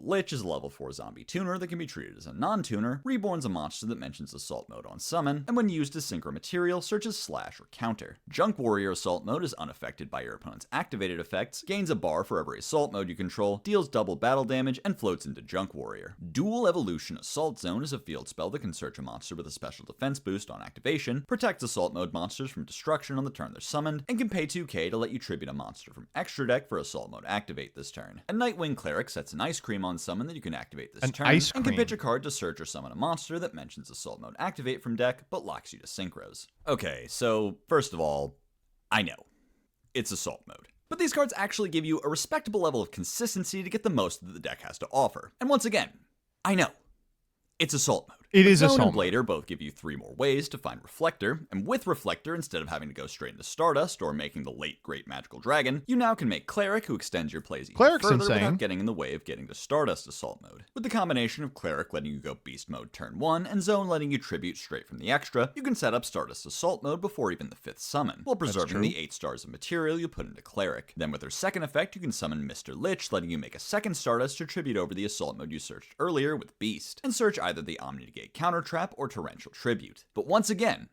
I know, it's Assault Mode. It is Because Assault of that, Mode. you're probably already noticing the problem and maybe even counting it in your head. 2 Assault Mode activate, 2 Stardust Assault, 1 There's Lich, so 1 many Counter bricks. Trap. Huff and puff all you want. I think the piggies are safe in this brick house. But there's some new and exciting ways to mitigate that. For one thing, while the double Stardust end board has the most coverage, you can just as easily use the second Assault Mode on Crimson Blader, who can For a floodgate out board some that does matchups. nothing. But importantly, A the board reason that to go does for 1 him is that he negate learned plus from his little brother Metal Flame Floodgate. Swordsman that you can literally just choose not to be a Garnet. The only thing stopping you from being a 3 of is confidence. Now sadly, he couldn't learn from his stoic older brother, Illusion of Chaos, to not be a selfish prick, and as a result, he can only unbrick himself from hand and leaves his fellow crabs in the bucket. But since he can search any Assault Mode card, he does give you the option to convert any monster search in the deck, like Zone and Cleric, into a back row search, so you can add Assault Mode 0 and get Stardust out of hand. Or if you prefer, he can search Assault Teleport to put him back where he belongs and gamble on not just drawing right back into him. But of course, this leads to the final piece of the puzzle, which is that not only are Reflector, Sentinel, and Zone starter for the deck, but also famously E-Telly for Reflector, and by extension, Mind Procedure. And what card does Mind Procedure have a whole clause just to include in his search capabilities? Assault Teleport, baby. I told you this was gonna be important. Now, you may have noticed that these supposed solutions not to interested. bricking are still themselves bricks. And the 3 Omni Negate end board is fine, but nothing special. But if I'm being honest, I think this is pretty much the best they were gonna do with this archetype because That's probably true. you know, it's Assault Mode. Hey boy, I got that new Radiant Typhoon. It's even got an effect to negate all ops. Oh, shit. That's the wrong effect. Radiant Typhoon Ascendance either reborns a level What? 6 or lower Radiant Typhoon or searches MST, and when it's popped by MST, Jaxel's the resets only itself. person Radiant who's into Typhoon that joke. Varroon, the Marine Eidolon, is a link 2 of 2 Radiant Typhoons that searches MST on summon, places a Radiant Typhoon continuous trap when a quick play is activated, and can push 2 monsters, including a Radiant Typhoon, into the back row. Sheena, Twin Tempests of Celestial Thunder, is a level 9 It's a Wind good dragon bit. Is that can it? summon itself in response to your It's cool opponent's that this effect, card, by the way, is win, not a then bounce Radiant all Typhoon. monsters if it was a monster effect, or all back row if it was a spell trap effect. And on field, it has an extra life. These cards have actually really improved Radiant Typhoon as a pure deck by giving the deck some new tools that are uniquely theirs without moving the needle at all in the small engine. No one's jamming Mandate into Malice just in case they want to win even more when they draw Eldom. On the other hand, Eidolon gives Radiant Typhoon something to build towards with the material they put on board, so you can link off the not level 3 Crosea into something a little better than Win. Starting from just Eldom, you can link him and Swen into Varroon and search MST, then use the search chant to trigger Varroon and set up both Mandate and Megala. And you can take it a step further by popping Mandate, which will just reset itself, so you can use Megala to summon Crosea, replacing the MST you just used, and getting Vortex, Phonics, or another quick play, her options noticeably more open now that Eidolon is in charge of getting Mandate. What's more, as a setup piece rather than a disruption itself, It's funny, it's also Eidolon named is free to Varun, be linked also. off into Hryzvelgr or Rayvatari thereafter, but at the same time, she's capable of continuing to contribute into your opponent's turn by returning Mandate to the field after it's been removed. You even have the freedom to use MST targeting Mandate to negate a monster as your first disruption, without any of your other set MSTs going to waste, because that very MST activation will trigger Eidolon to place Mandate back up. Being removal on top of all that is a nice little bonus. Ascendance is a useful form of follow-up, letting you revive Ascendance is Crosea also on fine. turn It's get funny more to be stars like, for turn 3. this You can link also use it to totally bring back a level 3 reinvigorates that the you deck. linked It off gives into it a million Eidolon, so more you can lines. still Also, open the it quick with play's Totem fine. Bird, and you can pull off the Chain MST trick shot to reset Ascendance so you can still use it on your opponent's turn. And then there's Sheena, an unsearchable new option, but one far too powerful to overlook. In its most basic use, after exhausting all the monster-based Sheena's so disruption you have broken. on field, Sheena in hand can come down to wipe the field, potentially sealing the deal on your opponent's extension. But not for nothing, you don't necessarily have to exhaust all those disruptions, because famously the 2 Radiant Typhoon monsters that can disrupt are pretty easy to get back onto the field as long as you get to keep your set quick plays, so you do have some amount of breathing room in your sequencing. But maybe even more important is Sheena's strength in breaking boards. Sticking a single monster to the board can threaten a full board wipe if your opponent attempts to interact. But we can go one step further, since Radiant Typhoon can theoretically put up win monsters on that all-important turn 0 if your opponent activates a quick play. So while it's not a common occurrence, you could trigger Crochet on your opponent's first turn to get 2 searches, and then board wipe them at any point in their combo. One way to improve the likelihood of pulling this off is with Izuna, who can make Ripper on turn 0, but of course Izuna might present some sequencing challenges in many other game states with the windlock, so proceed with caution. In a similar vein, if you want to improve the odds of finding Sheena, you can use Magnuma to search it right in time for board breaking. Magnet Warrior Sigma Plus Scary ass fucks card. with your opponent's attacks and shit. Wow, When it this is hits going to the be a grave, tough you can one to make talk one about. back a Aren't Magnet they Warrior. missing Sigma Minus Big Guy can Pants negate an okay? attack, mills a level 8 Magna Warrior on summon, and can be revealed from hand to fusion summon using itself and other rocks. Telesion, the Magna Warrior, must be summoned from grave by banishing both Sigmas, can respond to an opponent's activation by either popping a monster or stealing it if it's Earth, and can tag out during your opponent's turn into 2 banished Sigmas. Conduction Warrior Linear Magnum Plus Minus can summon itself by milking 2 level 4 or lower Magnet Warriors, can gain half the attack of an Earth on field, and when it's destroyed, What the fuck comes is back to 2 level milking? 4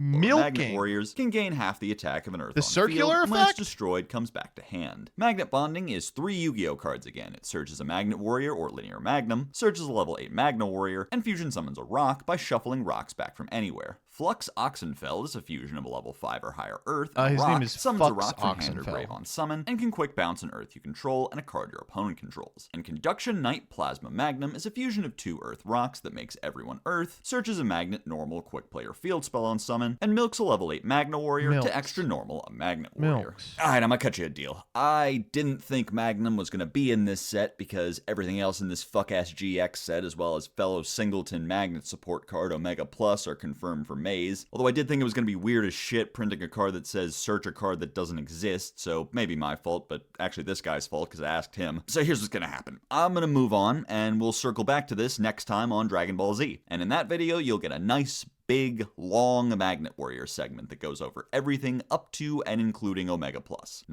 Okay. All right. Fair deal. Nice and big and long, and we'll go hard on it. Big and long and hard. The video will also be bisexual, like all Magnet Warrior players. That's not meant to be derisive, it's just an observation. Rex Ride for Plus Hire is a minus. level 5 dinosaur that summons a Fur Hire from hand, then summons itself, and each time your opponent adds a card to their hand, you can draw 1. Whirlwind for Hire summons a monster for hire from deck if your field is empty, then summons another one if your opponent controls 2 monsters, but locks you Fur the turn. And it can banish itself from grave Fur as a the turn, replacement for stupid. discarding a card to activate a monster effect for hire. Fandora the Flying Fighting Furtress is a field spell that's always treated as a card for hire, gives your monsters for hire a bunch of attack, can search a Fur Hire, then discard a card, and when your monster for hire is destroyed, you can special summon one from deck. That's Furtive irritating. techniques for hire for all your ultimate moves is Steeds, but if you control a level 8 or link 3, it can banish instead of destroying. And when you summon a level 8 or link 3 for hire, it can add itself from grave to hand. And Keel's Shipwright for Hire is a, generic enough link 2 that sets a back row for hire or the old field spell that sucks on summon but locks you for the turn, and during your opponent's turn can banish itself from grave to summon a Fur Hire from hand. Then another one if your opponent controls the biggest bird. These cards make the deck a fair bit more biggest consistent, bird- but another fall Jaxel short in deep some cut. areas. Whirlwind can be used as a 1-card starter by summoning Freight, who can now go through Fandora to search Beat, and with Donner you can trigger Beat, getting a 3rd monster with which to make Folgo. And in the middle you can make Keel to set Technique while reviving one of its materials with Philo. This will guarantee a pop or banish of 3 cards, Folgo to draw 3, and either a Fail, whose monster negate can be paid with the Whirlwind and Grave, or Dampa for another pop. And Keel Okay. can also be used as a way to start your combo if you conserve the normal summon. Using an engine like Radiant Typhoon, you can make Keel to set Fandora and normal summon the Beat, while later searching Technique with Freight. For what it's worth, MST does trigger Folgo, so don't discredit this engine too quickly. And in scenarios where you do have to use the normal summon and need to extend further, Ride is a I great get you, draw or CJ. search to I get 100% Freight out get of you. hand and onto the board. If you open Ride and Beat, Ride will immediately trigger Beat without having to spend its ignition effect. And its Well, own non that's good because Ride is not only Beat. makes it good to have around on the end board, it also serves as something of a Molcharmy counter, letting you mirror your opponent's draws to make it all the more worth it to concede a Fuwawa draw for Keel, Folgo, and Raphael's summons. But to accompany these new conveniences, there's also some noticeable awkwardness. Yes, Whirlwind is a 1-card combo, but only on an empty field, likely to keep it from being your new best-in-slot method of triggering Dampa on your opponent's turn, but as a result, it's only usable as the first action of the turn. Being searchable by Freight and Oh. Keel is basically meaningless for it. Resultantly, Freight still doesn't make much on his own, still needing to combo with an extender like Ride to get beat plays going. And you know, it's Okay. like, not the end of the world, but the two Rexes both being dinosaurs can stand in the way of link monsters that require different types. You might end up having to all of link them. off something you'd rather keep and leave one of your dinos on board because they don't want to play together. It's worth the trouble for being a second fossil dig target, but it's a weird bit of clunk to manage. Here's another kind of weird thing that bothers me. Technique can choose to banish the targets instead of popping them if you control Folgo, but banishing them won't trigger Folgo. What were they thinking? Like, yeah, you could just choose to not do it, but like, Oh. Okay. I just don't know why you said it then. But don't worry about that, because we can just trigger Folgo with Danganronpa, of course. But if you recall, the one card combo has to choose between summoning Dampa with Folgo or a fail. Because in case you weren't paying attention, our one card combo, which is a functionally unsearchable 3-up spell card, doesn't even end on the full board, but still locks you into the archetype Frame 1. So while these cards are good, they don't radically modernize the deck and instead leave it in a pretty similar speed tier that probably still needs to buddy up with other advantage engines like Runic and Canine to keep its head above water. Exosister bleak. Betrayal is a continuous spell that must Oh, add 2 man. Exosisters on activation, Thank God they fixed this, by the way.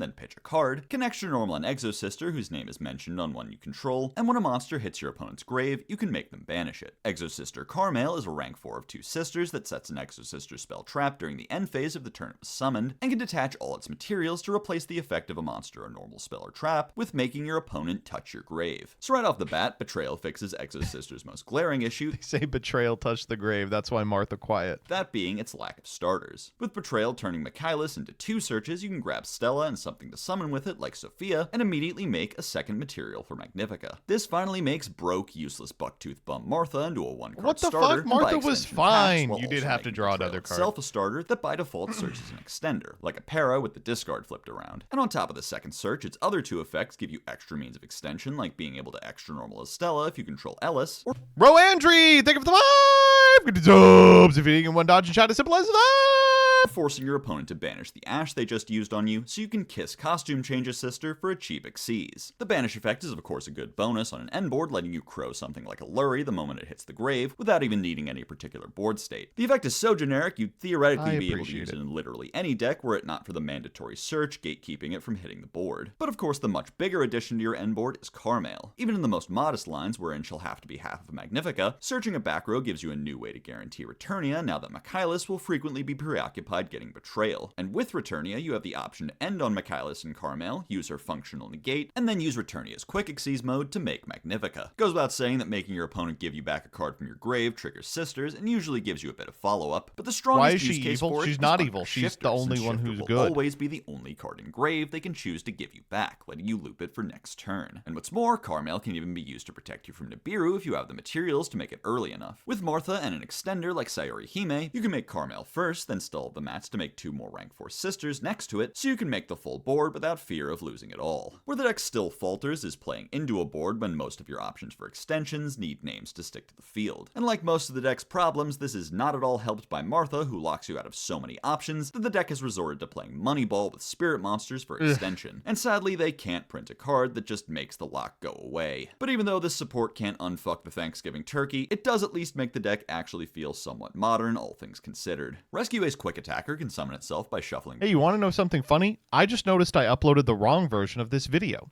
There's like 5 audio fuck-ups I fixed that are still in this video.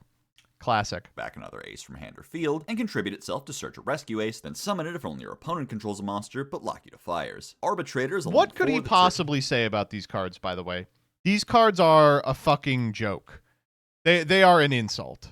Is Hydrant or HQ on summon, and twice per turn can pop a card when you activate a rescue ace quick play spell or normal trap. These are insulting. These cards really don't address any of. Well, that's what, I suppose. The problems of the deck and what they attempt to do introduces new and innovative problems the likes of which you've never Pre-watched. dreamt before. The sick joke of naming this card Quick Attacker when it's not a quick effect is slow. not lost on me. While it does technically give you more access to Airlifter and your full combo, using it that way requires an archetypal card in hand to shuffle back to conserve the normal summon. This gives you a use for the bricky back row, but is still fairly inconsistent unless you go entirely too high on engine, something this deck has historically tried to avoid. No more debates on how many impulse to play. If you're not on 3, you're you're gonna miss it. All this in service of Rhoda, by the way. Arbitrator Yeah. is a little better. It gives you something a little more interesting to do with Promethean Princess than The Whale. Whale. Turning the spells you set with Turbulence into 2 extra draws and guaranteeing an HQ draw is a pretty good buff to the ceiling. But since when was this deck's problem ceiling? The entire thesis statement of the deck Ooh, I was need to good was set that resolving 5 Turbulence cards. already won the game. I need to set so 5 we must cards. address the Hydrant search. If you can make Promethean Princess without the normal summon, you can search Hydrant, use it to search Turbulence, and link it off with Arbitrator to put the necessary banishes in Grave. So starting from like Engraver or something, you can make, not the full board, but like a shitty one wherein you need to use Emergency Preventer to bring back either Arbitrator or Hydrant on your opponent's turn, and also Levitain can't even safeguard you from Imperm on summon of Turbulence. Levy, baby, don't try to sneak away. Where's Flame Tongue? Where the fuck is he, Levitain? Do we still not have Flame Tongue? What the fuck? How long has it been? When is Flame Tongue coming out? The people want to know. I don't even personally care. I think this card sucks, but where is he? I have grown bored of talking about the only deck I've ever topped a regional with. Zaylin, the Shackled Dragon. Well, at least he got to sneak it in. Synchro tuner that needs a tuner, and cool any tune synchro Zaylin. monster can be treated as a non-tuner for a synchro summon, and when a card or effect is activated in response to another, you can negate either of those 2 effects in the chain. Now there's something to chew on, like a string of celery that just won't break down, so it kind of forms a ball that stopped tasting like anything 2 hours ago. Does Jaxel know how to eat? Not that celery really tastes like anything to begin with, but like whatever point there was to eating this celery is long gone, and you're only still chewing it now because like sunk cost fallacy. What is going on? What is this tangent? See at this. Why is Charlie Kirk on screen?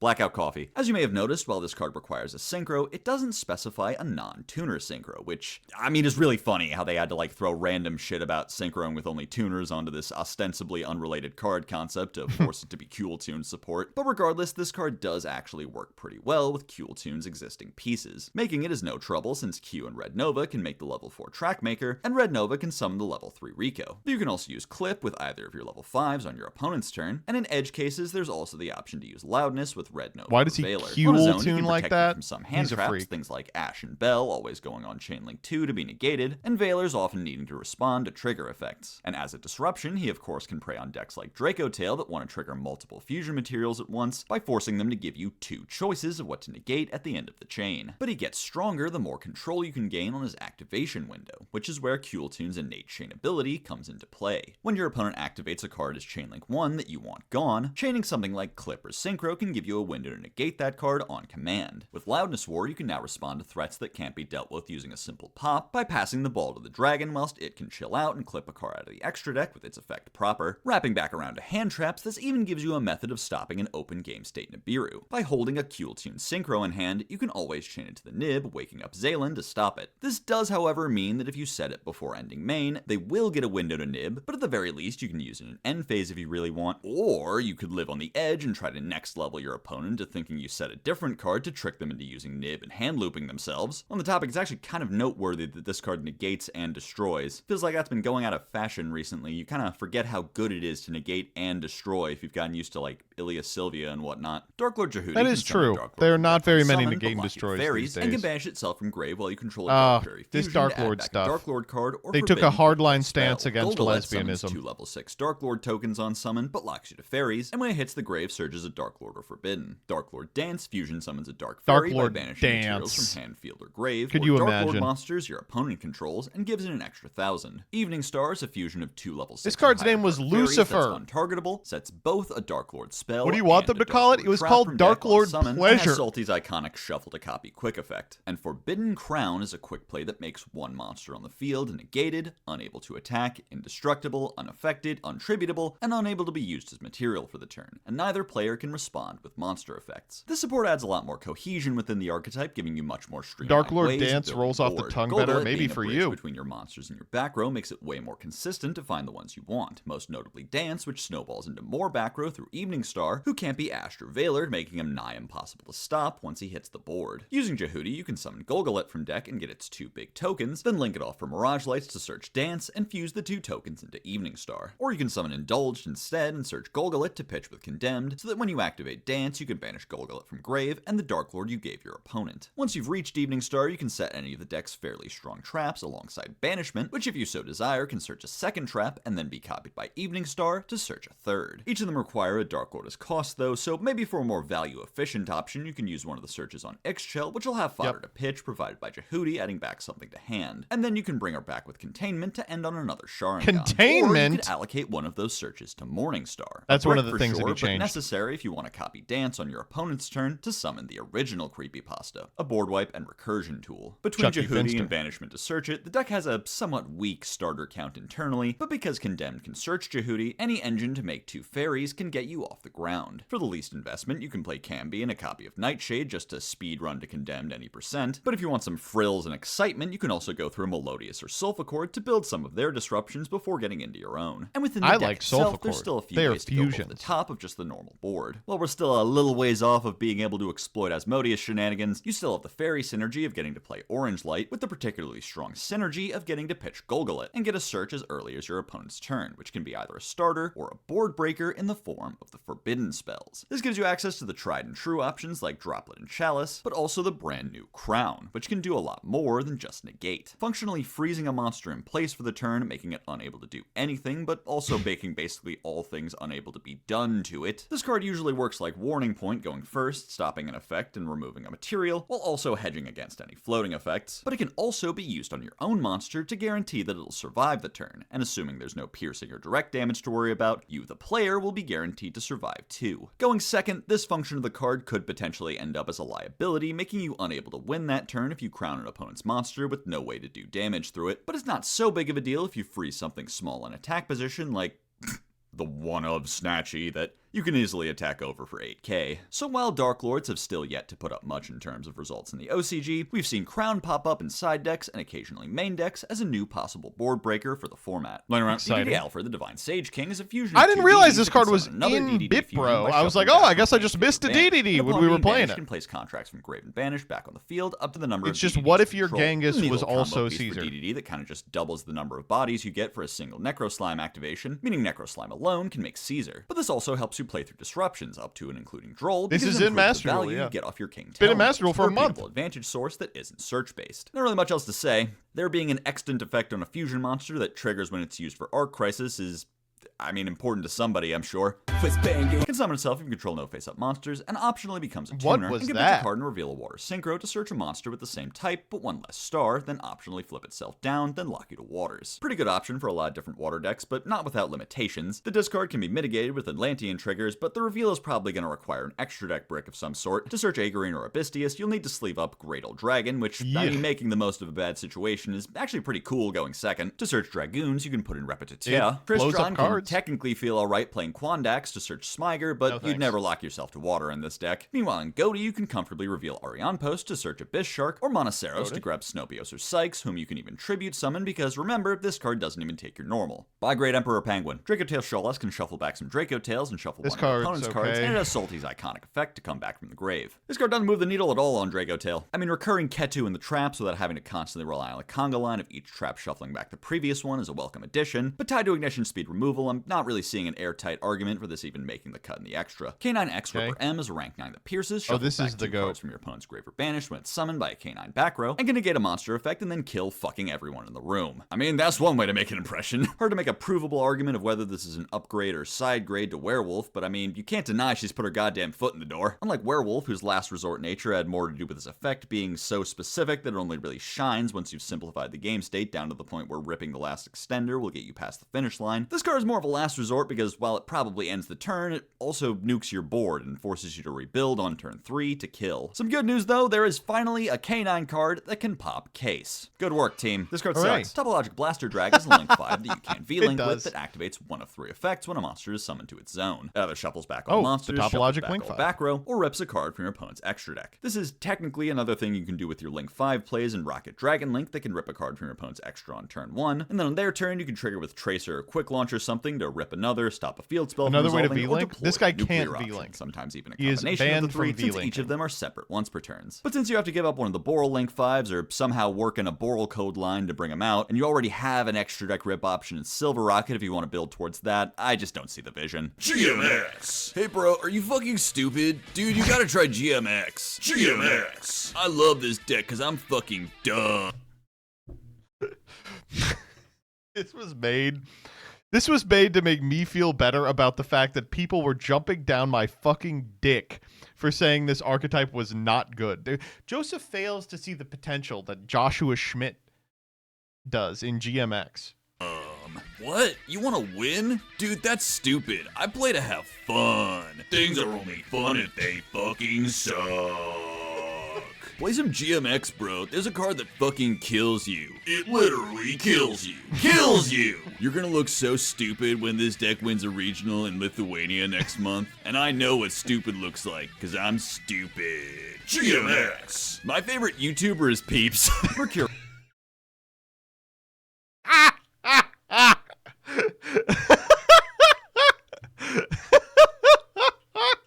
He's in chat. He said, I don't know why I caught this straight. I think this deck is shit. The Living Quicksilver is a rank 10 that can attach any monster from deck on summon, must attach one in the end phase, and floodgates your opponent from using any monster effects in grave with the same attributes as your monsters in grave. Hot off the world premiere presses, this card has a lot of undiscovered potential that we maybe won't see until it has a truly good place to call home. I mean, all due respect to Ubel and Testina, they're not exactly Damn, hard day to be Peeps. about. But to use Ubel as an example, you might think it would be difficult to get more than just light and dark engraved to floodgate, but looking at the pieces the deck goes through, you'll quickly find that this card can fill out its bingo sheet. I think they do them fast. all, right? Jarvar is fire, Yeah. Aerial Eater is wind. Yeah. Once Caesar hits the grave, that can be your water. Anything Yeah. you're missing can be filled out with hand traps like Perulia and Guess there isn't a Ghostspell, good any Earth. of which you can guarantee with the on-summon attach. This is all important because the most relevant matchup you'll need a Dweller for right now goes through every single attribute. But what's maybe even more important about this card is that attaching any monster from deck gives you a way to foolish any monster card. That's okay, I've heard. No need to wait for the end phase even. Just link it off and you can drop a floodgate in the bin and then bring it back with Abao. update. Archmage Non-Finito is an illusion fusion of two Archmages that can also be Illusion summoned by fusion. pinching a Love back row and tributing a level 7 or higher Archmage from hand or field, sets an Archmage back To be row fair, on if you cut summon, them off and two can fusion attributes, summon they during usually your opponent's void. turn. Kinda neat True. card that improves some of the lines and at least leans into the deck's existing identity and others. For one thing, there's now a true one-card combo off of specifically Assault, since it can turn Medius into an Archmage, so that Patron can fuse with it the old-fashioned way into Finito. On summon, you'll get to both set Acropolis and search a back row to pitch for it. In this line, you miss out on Diactorus, but in exchange, you get to use Finito on your opponent's turn to fuse itself with Latera into Ilia Sylvia. In most other combos, Finito can feel a bit like an afterthought, but because you're already building towards having spells and traps to pitch for Acropolis, having one extra to pitch at the end of the turn to Mega Evolve Finmel is fairly consistent, and allocating your resources to it can add 2 interrupts to your board with Ilia Sylvia and Succession. It's actually kind of weird that this deck is only okay in Genesis. Not a major improvement on the deck, but hey, it beats Pedigree, eh? Doom's That's Change is true. a normal spell that can destroy a Doom's This card card's from crazy. hand, deck, or field, and if it's destroyed, can add back a Doom's card from grave, then summon a Doom's from hand. This card, I mean, it's kind of just another starter. You can use it to pop Amoth from deck to search Alara, and then tunnel into Drastia Pass again. What's going on here? What is this? I like this conspiracy theory that the dual timing effects that Amoth and Alara have were meant to be like this new type of effect where each timing would have a separate once per turn. So you could use the same effect twice, but then they couldn't figure out a way to word that, so instead we're stuck with this weird prototype version of the deck that accrues half as much interesting. value as it's supposed to, and as a result always just ends up linearly progressing to the one guy. Each card in the deck kind of just replacing itself with the next one is not really a recipe for much explosivity. Elf Note Lucina can summon itself to the center monster zone, I guess we can have to search do an Elf Note Notes. monster, and during your opponent's turn can switch places with the monster in your center to bounce a level 6 or lower monster. Tinia can be summoned to the center, places a continuous spell from deck, and can switch with your monster in the center to rip a random card from your opponent's hand until the end Jesus phase. Christ, we still have Fortuna can be 15 summoned minutes to the left. center, places a trap from deck, and can switch to the center to bounce a back row. Elf Note Power Patron is a level 1 Fire Fiend tuner that locks you to synchros while it's on field. Quick Effect gives 3 levels to the monster in the Why does center, it look then like can synchro shit? summon an Elf Why Note is it or Junora, dead? and when it's used to synchro material, can search an Elf Note card. Welcome Home protects your center from card effects, and can send a monster from hand or field to summon an Elf Note with a different attribute from your deck, but lock you to synchros. Plea for Help protects your center from targeting, and then keeps going for some reason. Theorealized Liberation searches or summons a monster with 300 attack and 200 defense if you control Medius, and can bash itself from grave to treat a monster as a tuner. Rhapsodia of Madness makes your opponent only able to attack the monster in your center, and can send a monster from hand or field to reborn an elf note with a different attribute, then negate a card on the field if you control a synchro. Aristea of Trust can move a monster you control to another zone, and can negate a spell or trap while you control 3 elf notes and destroy it if you control a synchro. Seraphim Strelitzia is a level 7 fire plant that gains 3k in the center, and quick effect summons an elf note from hand or grave, then can sync everything on field by 3 levels. And Junora, the power patron of tuning, is a synchro that requires 2 What a non-tuners, can scary treat ass the monster card. in the center as a tuner, negates all your opponent's cards on summon, and can quick effect make any monster in the same column as an elf note unable to be used as material this turn. This deck's actually got a solid starting point with a little help from some old friends. Like its predecessors, One Medius can specific summon old their patron friend. from deck, and using that patron will search their starter, but there's one major difference. You see in Archmage and Dooms, you'd summon the patron and use the patron's effect to make Deactorus, so There's it no stands to Deactorus. reason you'd want to use patron to give Medius the levels to summon Elf Note Deactorus, but there isn't one. They didn't give this deck a Deactorus. So instead you've got to pick a 5 or 8 to sync into to trigger Patron, which can be You're Drag gonna Egg, love the Deck 5 of they Water, make. or maybe Excel Synchron to open up your later Synchro options. But the best option is probably the Light Fiend Armades, so you can do the unskippable Caesar cutscene before committing the searched elf note to the field, continuing that combo. With Homecoming and Lucina, you can get all 3 elves in rotation and use Rhapsodia to bring back Patron, letting you end on Strelitzia and any of the trio, bringing back a second one on your opponent's turn. And after using both, you can trade one of them with Rhapsodia for the final elf from grave while also negating something on field. Tallying up the disruptions, that's Caesar, a bounce for a monster in a back row, a hand rip, level disruption, and a hot red. You can do this same combo that leads with Fiendsmith starting from Lucina as well by using Power Patron to make her a 9 and making the Light Fiend level Lazebull, who doubles in the extra deck as a high roll end board piece for hands I won't with be extra doing that. engine. And with hands that open the Fiendsmith engine You do alongside have to, Medius, he can be made into Omega instead to rip an extra card before doing your elf plays. But then there's the hands that open only Fiendsmith, and don't worry, we've got you covered, because even though level 1 fires are out of fashion, This is the most fucked up line ever. I remember asking Rebecca about this line, and I was like, this can't be real. Ready? beans are still easily accessible. By using Caesar to make Area Leader, Caesar Area Leader, you can mill Patron, then Patron, Cross Sheep, and sync it with Eater. Summon it back. Strelitzia to trigger it. So this combo can be reasonably consistent, but there are still a lot of issues. For one thing, the Fiendsmith engine kind of fails to protect you from Nibiru in one small oversight. As we all know at this point, you can't summon Caesar in 5, you can only threaten it, forcing the Nibiru out. But even if your opponent is totally blind to what deck you're on, what is the most common zone to summon the token to? Did This is so funny that zone math is going to start mattering again. you say the center? Yeah, I bet you did. Thankfully you can clear it out with Link Spider, but that's one more slot in an extra deck that's getting tighter all the time. The bigger problem is that the actual disruptions are really clunky. Like, Lucina is a bounce, but you can't really bounce an extra deck monster most of the time. Fortuna is just MST and has the downside of even giving it back to your opponent, so for certain cards they can just try it again right away. Tinia's Hand Rip is only as good as what you can snipe from them, and you'll probably want to use her early in the turn so that you have a used elf on field to sack for Rhapsodia, so that you don't get caught with your pants down later in the turn with a must answer on board and nothing you feel comfortable giving up yet. And then you're most likely also going to have to give up Strelitzia's level decrease because you want to use that to get Lucina back on board at the first available opportunity. So really the only parts of this board I'm really impressed by are the Caesar and the Trap. But even Caesar creates a problem for this board because with his attribute being the same as Tinia's, you can easily be super polyed. In fact, alongside Lucina and Strelitzia and Fortuna and level Lazebull, there is no elf that is safe from the mud. You wanna know what card really does nothing though? Look at Patron. He's a quick effect like the Owl, so obviously you're meant to use him on your opponent's turn to make Junora, but Junora requires at least 2 non-tuners, so raising an elf up to 9 alone doesn't work. Now, what they want you to do is use Strelitzia to bring back a Patron, decrease 2 elves you control down to level 3s, use Patron to bring one of them back up to 6, and then sync with both into Junora, all for the purposes of wide imperm, which, as you know if you've studied with me before, is just imperm. And like the material stun effect then becomes pretty useless because you just had to remove 3 elves from the board, so the only way that could possibly be good is if your opponent summoned a guy to the same column as Strelitzia specifically and you wanted to fuck off. You know, I would never gas up Archmage, but at least Nerva had the decency to actually be nuts if he resolves. Junora feels like I'm solving the Da Vinci Code just to read the message, be sure to drink your Ovaltine. I know a lot of you probably think this deck is going to make more of a splash in the metagame than it really is because, well, you know, you think pro players are being serious when they say shit like that. I mean, Are you kidding me? But I think this deck is in pretty much the same place as the rest of the lore arc, still kinda easily disruptible and below the power level of the game around it. So after 3 tries, the Medius lore is still mostly a disappointment that hasn't reached the heights of... What the fuck is that?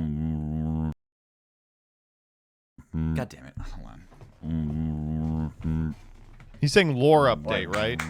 What's goody? Do you not hear that? What's goody? Yeah, I just thought it was your alarm that I was ignoring. Can you at least help me look for it? Dude, what am I supposed to do? I'm a figment of your imagination. Always with the excuses with this guy, I swear to God.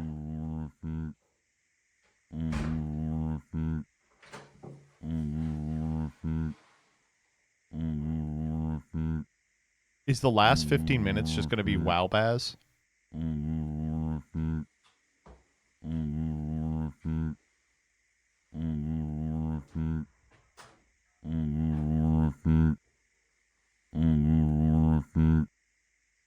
Look at that shot, man.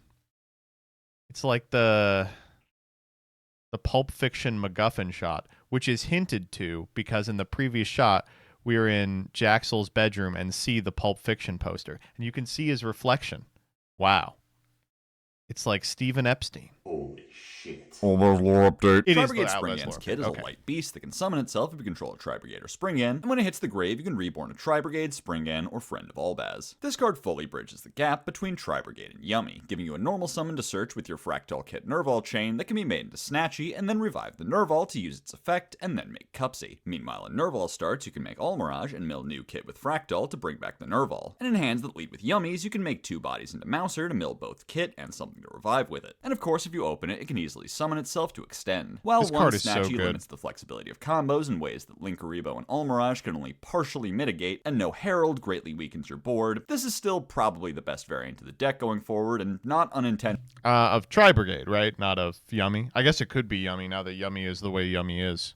On Konami's part, because I actually don't think anyone give me a solid lore-based reason that they made this card light. It's pretty clear they were thinking exclusively of Snatchy at the time. Gung-Ho Springans is a rank 4 that requires Springans that can Of summon Yummy, Captain Sargus when it's summoned or sent to the grave, and can detach 2 materials to either add to hand or summon. What? Did I just miss this card? But it can't use both effects in one turn. I mean, so I can't mince words with you. Springans is still, like, comically bad at making their own Xyz monsters. So, like, one more It's so funny that it's like you need 2 normals. isn't gonna magically fix things. You know, Tri-Spring Kit would probably be useful for that if, you know, there was a Springan Stratos that could search it or something like that. But instead, still the best we have is Dark Kit searching High Spirits, going minus on that, activating the High Spirits, which needs a monster in hand, going minus on that too, and searching Light Kit. But once you do get to Gung-Ho, you can do things like summon Sargas from deck and then Mega Evolve into Gigantic Champion to resolve Tally-Ho, or you can use its other effect to summon a guy from deck and revive Dark Kit with Light Kit to make another Xyz. And since it can do more than just Springans, you can also take that opportunity to summon Regulus or something way out of left field like Quem. And with its alternate timing on its first effect, you can also choose to detach it from something like F-Zero on your opponent's turn to whip out Sargus as an additional disruption. Just a lot more options opened up to the deck, even if the actual consistency of getting started hasn't changed at all. Fallen of the White Dragon is I'm locking in now. The rest of the video is just Wow Baz. 6 minutes? That's honestly probably not enough to cover Wow Baz. Could make a whole video on just Wow Baz. This is literally, okay, just like when SP came out and it was like, this is the best card ever printed. This is, I'm willing to be wrong about this. This is the best card of 2026. This card changes everything. It's always treated as Fallen of Albaz. Can summon itself from hand by milking a monster that mentions Albaz from extra, but locks you to level 8 fusions or synchros. And on summon can summon an Ecclesia monster from hand, deck, or grave. Ecclesia and the Dark Dragon is a level 8 synchro that can banish itself until the end phase to summon Albaz or a level 4 lower Albaz subsidiary from deck or grave, and can shuffle itself from grave and a level 8 fusion from grave or banish to shuffle a card from field as well. These cards radically reinvent Branded and like 5 other decks. So we're gonna go line by line basically to see if we can attempt to cover most of what you need to know about this shit. First and foremost, always treated as Fallen of Albaz. I mean, shit, can I hear a little commotion for the dress? Having a replacement for Fallen of Albrick that actually starts plays is patently insane. Since it's even treated as Albaz in deck, now you can send 2 good cards with Branded Fusion, a direct buff to a card already considered among the all-time greats of card design, a genre-defining banger. This also makes it a target for Brandon in red, meaning that in end phase you can, for example, Albion search Bread and then activate the Bread to get off another fusion. And what better way to get that Albion engrave than with White Dragon, who has decided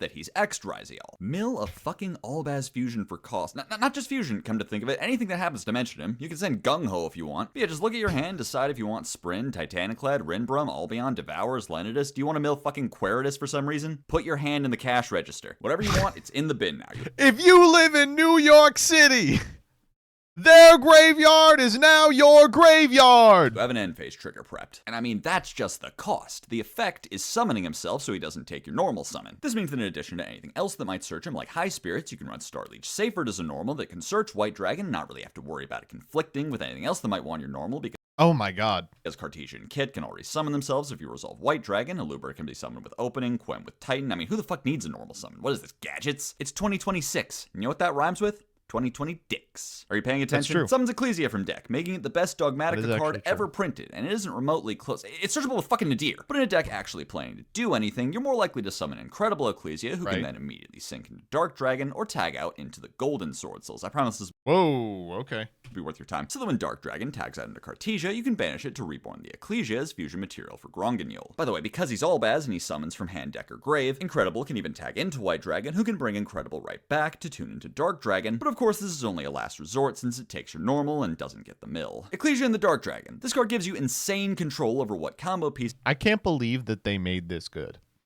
Like, Wildbaz would still be a top 5 greatest card ever printed if this card didn't exist. And they were like, you know what?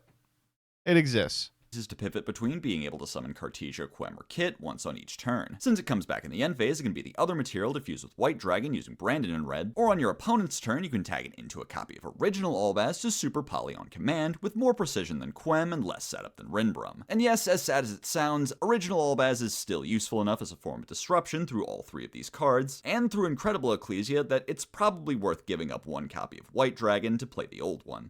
And other lies you can tell yourself to save $130. And that just leaves Dark Dragon's Graveyard effect, which is already just fantastic removal and recursion, but the most important thing to know about it is that it makes Fallen and the Virtuous, the best card I've never talked about on the show, even better. Formerly, you'd have to make room for 3 Albaz fusions, the third of which probably can't even resolve to use all 3 copies, but now with just a 2-card package of Albion and Dark Dragon, you can search the second copy for turn 3, and then shuffle back both your targets to remove a second card on that turn 3, and make the final copy in your deck live once again. Huge buff to Radiant Typhoon, just out of left field. But you know, there is a I guess massive African land mammal that we've been ignoring this whole time. Hello. No. Want a tosser? Yeah.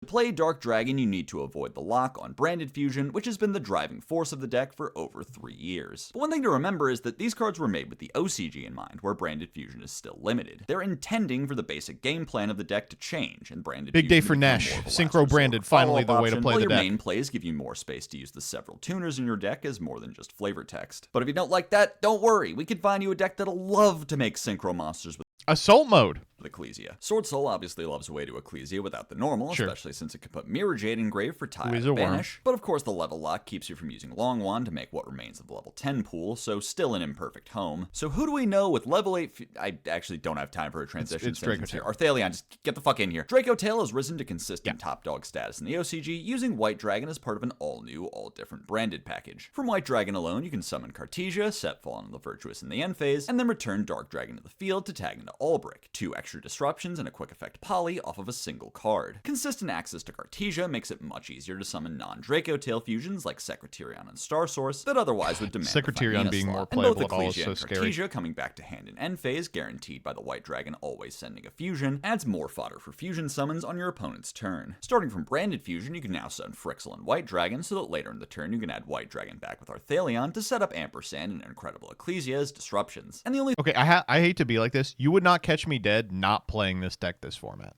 thing you lose in the level 8 lock is the ability to summon Gulamel on your own turn, which isn't a huge deal since summoning it on your opponent's turn and triggering it with the effect of its own material is already a great use of the card. But now, if you're worried about this engine competing with the Magistus engine we spoke about at the beginning of the video, playing both. Don't worry. The engines appear to have joined forces. With White Dragon and Ecclesia, you can make Zorua without even using the the normal only other summon, thing I think in accessing contention would be Lucius via Vanquish Soul Omega K9. while setting up an Albaz Fusion in Grave. Or fuck the Albaz Fusion, you can just normal summon White Dragon and still get Lucius access without the lock. Let's talk for a minute about normal summoning White Dragon. You can tag Incredible into another White Dragon and make seals. Does that make you feel, white boy? Also, Dark Dragon's Graveyard effect can do more than just recycle your branded package. You can also put back copies of Arthalion to keep you from running out of those, even after they've reborn and then banished themselves. Are you feeling it, Mr. Krabs? Magnum for White Dragon. How about I that? guess. Also, yesterday my friend sent me this Blue Eyes list and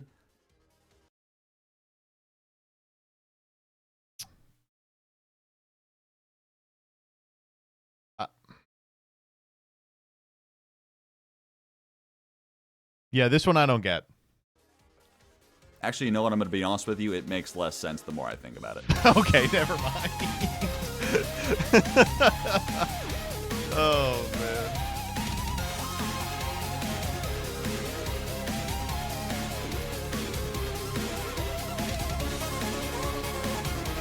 End credit scene? Okay. Also, thank you for 20k on that one thing. Okay, bye. That was not an end credit scene. Oh my god. That was good. That was good. Fuck me. 50 minutes on this. How does he do it? Man. You know, I hate to be this optimistic this early because God knows that I think that my brand at this point is just being as pessimistic as possible at any given time. But damn if I don't think Bipro is just an interesting ass set. Sometimes a set comes out and you're like, oh, that has a lot of interesting stuff on it. There's a ton of cool play implications. Man, I really like this set. And I think it's a good, not to be like rotation, but a good way to introduce 2026. I'm super excited. Next core set has a lot of bangers too. Yes. Maze 2 weeks after, way too early, but I'm very excited for Maze as well. I'm going to play that pumpkin deck. I don't know what it's going to look like, but you like it because Vanquish Soul K9 is good again? Well, that has nothing to do with the fucking cards released in Bipro. Man, I'm actually in a weird position in Genesis because I think the best deck is Vanquish Soul Regenesis, but I just don't like playing it. It's just boring to me. I want to play a fun deck.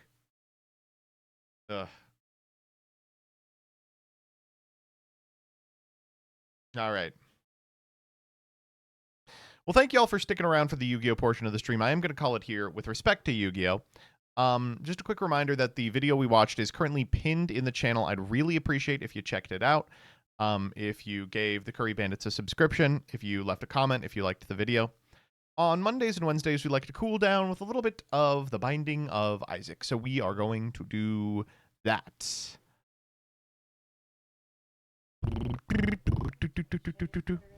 Yeah, go ahead. Short stream today, but I had to say goodbye to my family. Oh, that was a new noise. Oh, okay. I'm gonna put my stuffy little baby in her baby box.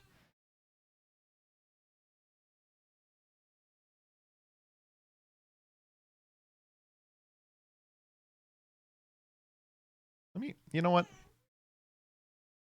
I'm gonna mess with my kid real quick.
Okay. Isaac. Well, hello, everybody. It's your boy, Joseph Rothschild, a.k.a. MBT. We're going to play a little bit of The Binding of Isaac. We've been doing a little... Ugh. We've been doing a little bit of Tainted Lost runs, which has not gone well. Today we're going to do some more Tainted Lost runs, and if they don't go well, I'll be upset. Are you streaming the new set tomorrow? You know, I might. I may have to. Euthanasia probably a little too good to pass up. Especially after we make it past floor 3. What's the percentage on Dead God? Like 91. Could be higher. But all the ones remaining are disastrous. Okay. Guess it didn't really matter that that guy was green. You have to, or else you're going to miss a lot of ad revenue and viewers. Thank you for the information. You telling me I got a stream for people to watch my stream? I don't know. I may do it, if only to be able to do the miserable banlist tournament live. That baby is crying. I'm going to give her like 3 minutes, see if she calms down, and if she doesn't, we'll get her on our lap like last time.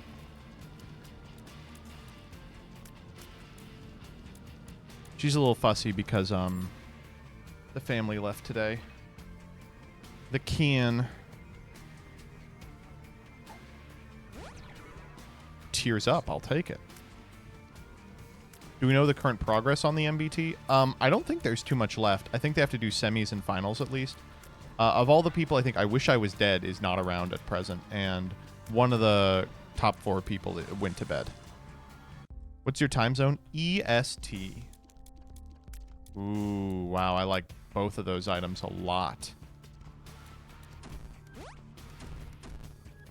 Uh-oh. Ooh. Scary room.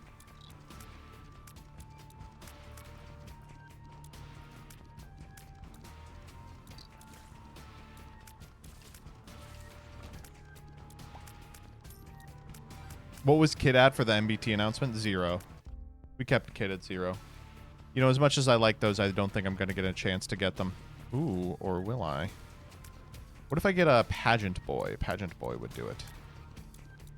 Is a mod around who can switch my category? If not, I'll just have to go do it.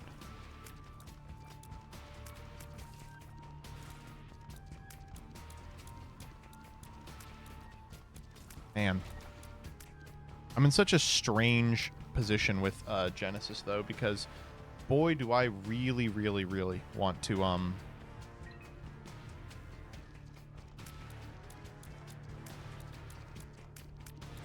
not play Vanquish Soul Canine, but I think doing so is just actively throwing.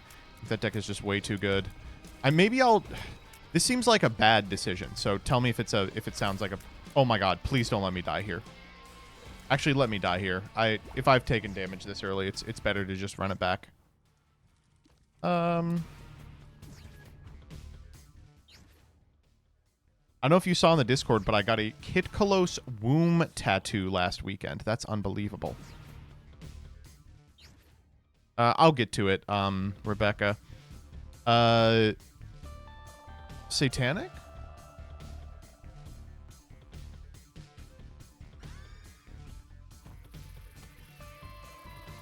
No, I'm not doing this room. Really like Satanic on this guy. I don't like Jello.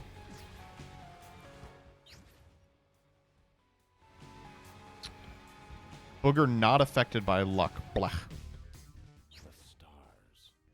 My 2.5-year-old daughter opened my fridge, opened a new box of yogurt pouches, grabbed a pouch, and handed it to me to open. Seems like yesterday she was a potato like Vriska. Excited over new noises is such a fun stage. The new noise she is making right now is, I'll take Interai. Well, she's been making the same noises for a while. Right now she's having trouble breathing, and I've been doing this thing. Jillian is really good at getting her boogers out with the, booger sucking machine. There's a booger sucking machine. But I've been doing this thing called, it's like Mother's Kiss or something, where you close up one of their nostrils. Like you put your thumb over it, and then you blow into their mouth, and then the snot comes out the other direction. And that works, but it's fucking disgusting. Do you have any pets or just the baby? We have Sadie, of course.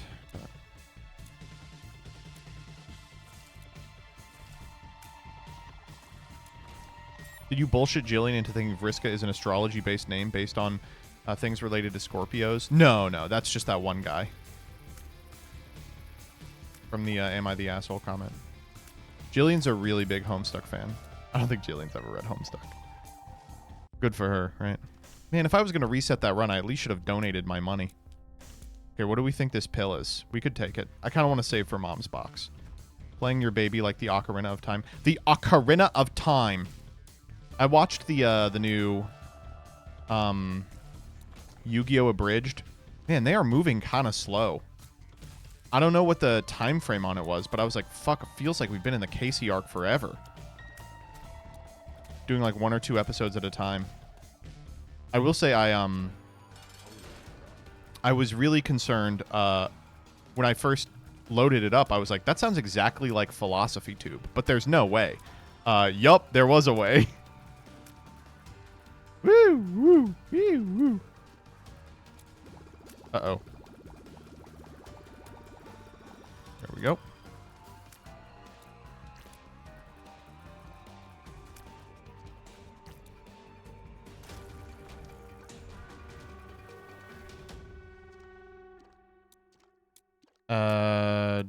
Do we know? I feel like we know where secret room is. I will do it.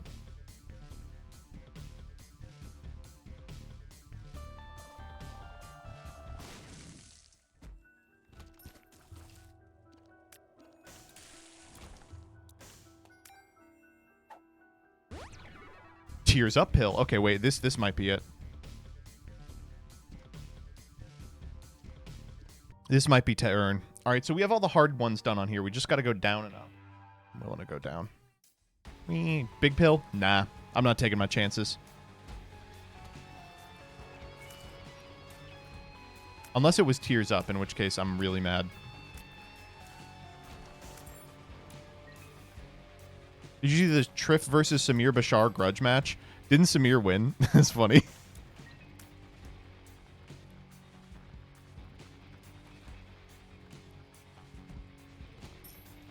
No, I am super excited about Yu-Gi-Oh! Bridge. I'm super excited about the Vrains one. I was watching a play last night, and I was just like writing it in my head. I'm like, oh, this is going to be a lot of fun. But it's a process. I hope to have the first one out by end of February. Relies on Dyer and people getting back to me about stuff. Why was Triff being racist to Europeans on X the Everything app? You know, despite the fact that Triff is a Canadian, he has many American tendencies, and that's one of them. Yeah, for sure, dude. All right, let's run it. Bombag's not bad. We can do better. Dogtooth is quite good.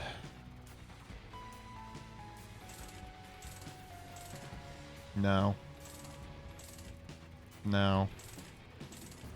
Apple. Let's fucking go. It always pays off. I'll go in here too. Ooh. Wow. 2 very interesting items, actually. I like Alabaster Box, especially on this character, of course. If we can get enough for Alabaster Box, I'll buy it, but I probably won't.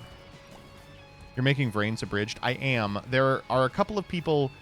I've talked about it a lot on Patreon and a little on the Isaac portions of the channel. Wow, health up, thank God. But I am. There's been a couple attempts at it that actually I think are pretty funny. But I'm gonna take a swing at it. Most of them are defunct. I don't want to step on anybody's toes, but it doesn't look like anyone is like still uploading theirs. I don't know. I also this is something that oh, this is so. Oh wow. It would have been a massive RU pill.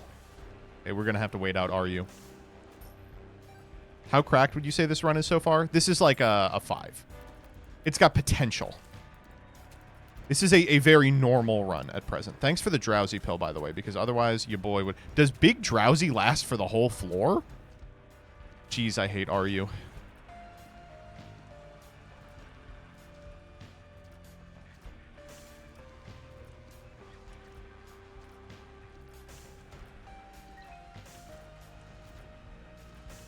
Any run can be rigged. Yes, with the right duelist. Well, if it's going to be drowsy for the boss, I'll just do the boss. Wow, this is a boss I would not want to see non-drowsy. You hand me the Benadryl without the drowse in it, I would not be interested in this. This is a really frustrating room to fight. Screw's really good. What's in here? Headless. Ugh, I almost want to go angels here. I'll take headless. Conjoined progress, always good. Would be neat if you have little Karibo and Vrains as a cameo. Yeah, I think it would, and I think that's possible too.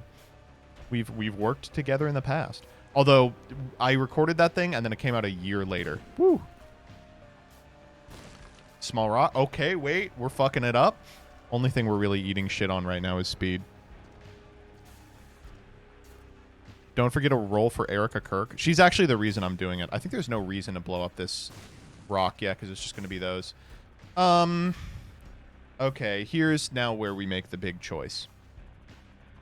I could use a bomb. We'll use a bomb to try and find Secret Room. No? Okay, that does it then. I'm like, I could use a bomb on the Dono machine, grab Alabaster, and keep going. But I will not do that. I will grab that, card, though. Awesome. No. But no, it's crazy. Now that I am officially done with school forever, I have so much more time. And I'm so excited to write. Oh my god. Sometimes I go to see like a show or something that's well produced and I'm like, fuck, I gotta get back into the arts, you know?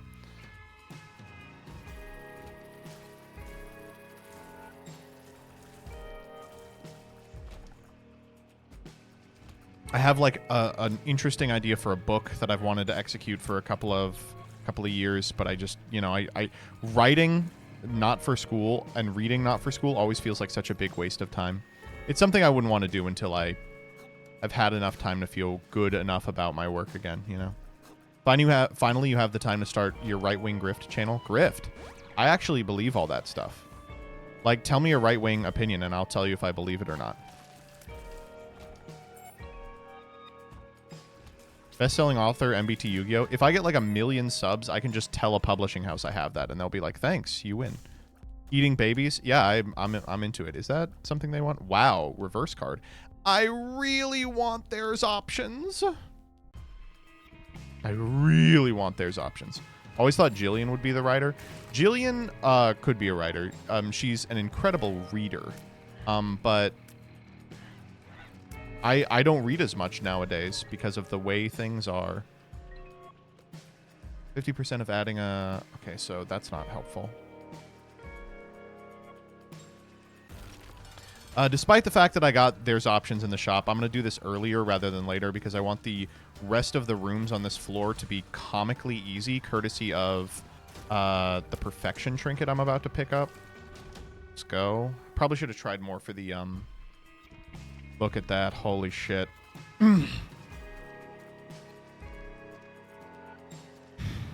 Would you ever write a children's book? I hate kids. I think they suck. I think every kid is an asshole. No, but Jillian is a fantastic writer, but she will probably be writing nonfiction and like study papers, right? I don't know if she'll have time to write outside of that.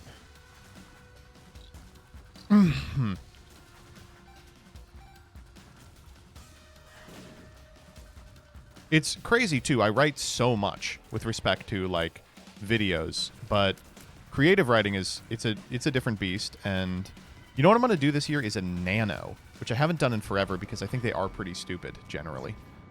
For me, it's just important to have. Thank you for the money. Damn, now I got to go get there's options. It's important to have some sort of arbitrary metric that forces me to do something. You know what I mean? Okay, that was stupid. Okay, what's in this room, I wonder? I think I don't need to be picking up broken glasses because I'm pretty sure it calculates when you enter the floor. Okay, I don't need that. I'll take it, you know. It's free. Would you ever think about making your own card game? You know, people ask me that pretty frequently, and I think the answer is no. I don't know. I think it requires an understanding of the medium that I don't have. Like, a lot of the stuff that I want to do in card games is already represented in board games, and I'm really not as well versed in board games as I would have to be to avoid making a game that is strikingly similar to a board game that already exists.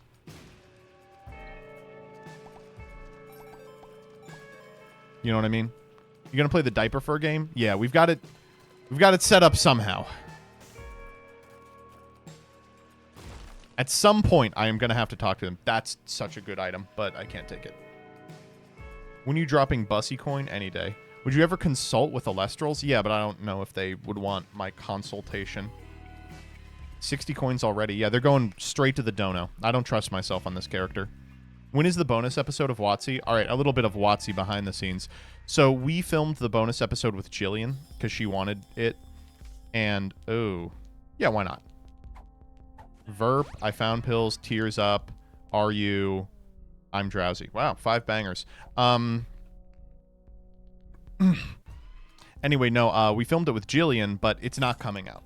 The audio is fucked. It's fucked because we filmed it right next to each other, up on my microphone. And to do that, we don't have 2 headphones that can plug into the same slot.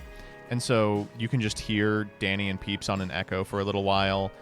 It's not like egregious.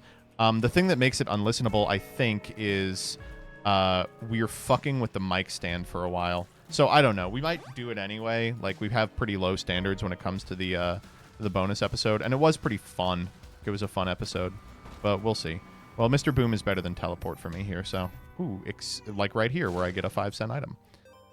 Okay, where the fuck is the super secret? We have 4. We can try it out. Gonna be a bonus? Yeah, maybe. I think we're gonna start doing the Wonky Quartet Patreon soon as well. We have a couple of things that I think have to go up on the Wonky Quartet Patreon. Can't go up on the normal one. Well, damn, no alt floors. This has been a really strange run so far. Very normal. Okay, now we got to start locking in though. 67.5. All right, we're gonna get that up to 80, and then we're gonna go for it. Can we get Ellie more on the podcast? I love having Becca on. She's fucking awesome. But is Patreon where all the slurs are? Yes. That was stupid. Why'd I do that? It's okay. We have fucking Apple. We'll just slice and dice. I do want to experiment shit. Rebecca, you can come on at any point for no reason. Or unless you mean about the audio. Trop is nice with inner eye. Our tier rate is really good. Ooh, ooh! Oh, the movement. How does he do it? I feel it's right here. I felt it in my bones. I had... Oh. Well, Keeper's Kin is a very good item, but we'll find a Perth or something. Demon's Tail, not helpful. Ooh. I want to get that, I want to get this right here. Okay, that was nothing. What are we fucking with? I'll take another piece of conjoined, baby. Crowbar, baby. Crowbar, baby. I was kind of mad I wasn't on this week because I talk about something I know way too much in the preamble. Are you talking about the Milady PFPs? I was like, oh, Rebecca's going to fuck me up if I get this even remotely wrong, which I'm sure I will.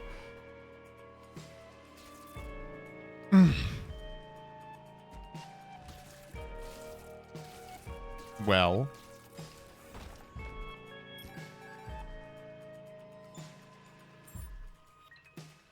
The X.com $1 million bounty.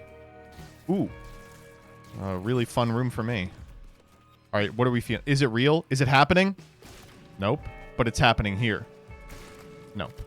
That's a tears up. That's something.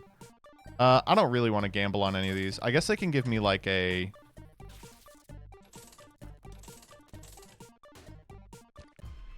orbital. Verp for I'm drowsy. Wow, that's not bad. We'll keep that around for now. Whoa! Oh no! Oh no! Oh no! Oh no! Oh no! Oh no! Oh no! Oh no! No! Oh no! Oh no! No! No! No! No! No! No! No! No! This is like the worst room ever. Holy shit! Uh-oh. Okay. We're deep enough in that when I die, I will call it.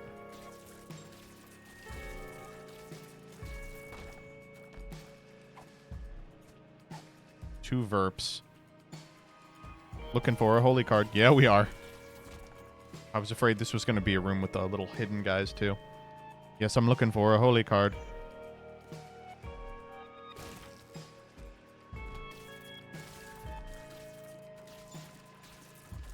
Hello? There we go.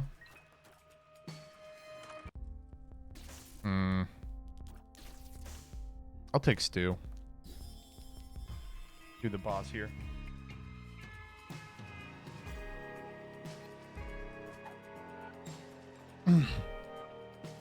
Stu, boss, drowsy. Bumbler! Thank you, Stu. I would not have been able to do that without you. Mr. Dolly, or... Wait, we lost a 67.5? Toothpicks? Yeah, sure. Moving on. Okay, here we go. Squeezy's crazy. Oh! Oh, he clipped me. Oh my god, he clipped me. I'm gonna give it one more. I'm gonna give it one. The stars.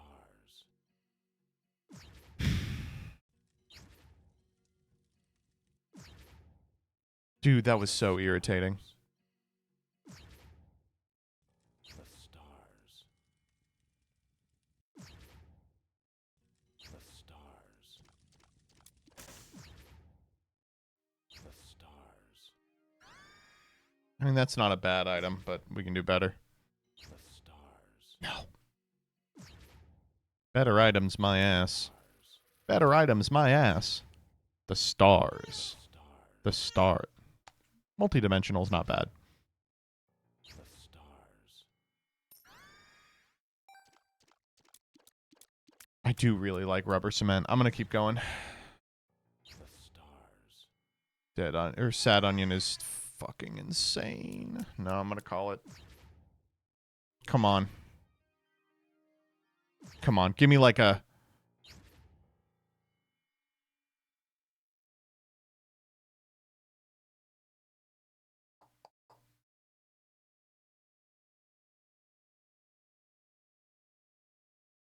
All right, that's going to be it for me. Thank you all for sticking around. I appreciate it. Baby's still a little upset, so I'm just going to take care of her. Sorry for the short stream today. I was hoping I'd be able to do the miserable banless tournament, but things didn't work out. I may be live tomorrow. Jillian's gone all day. I may be bored. I may be live tomorrow. Let me see if there's anyone live on Master Duel. Not really. How about Nightcrawler 95? Everyone say hi to Nightcrawler 95.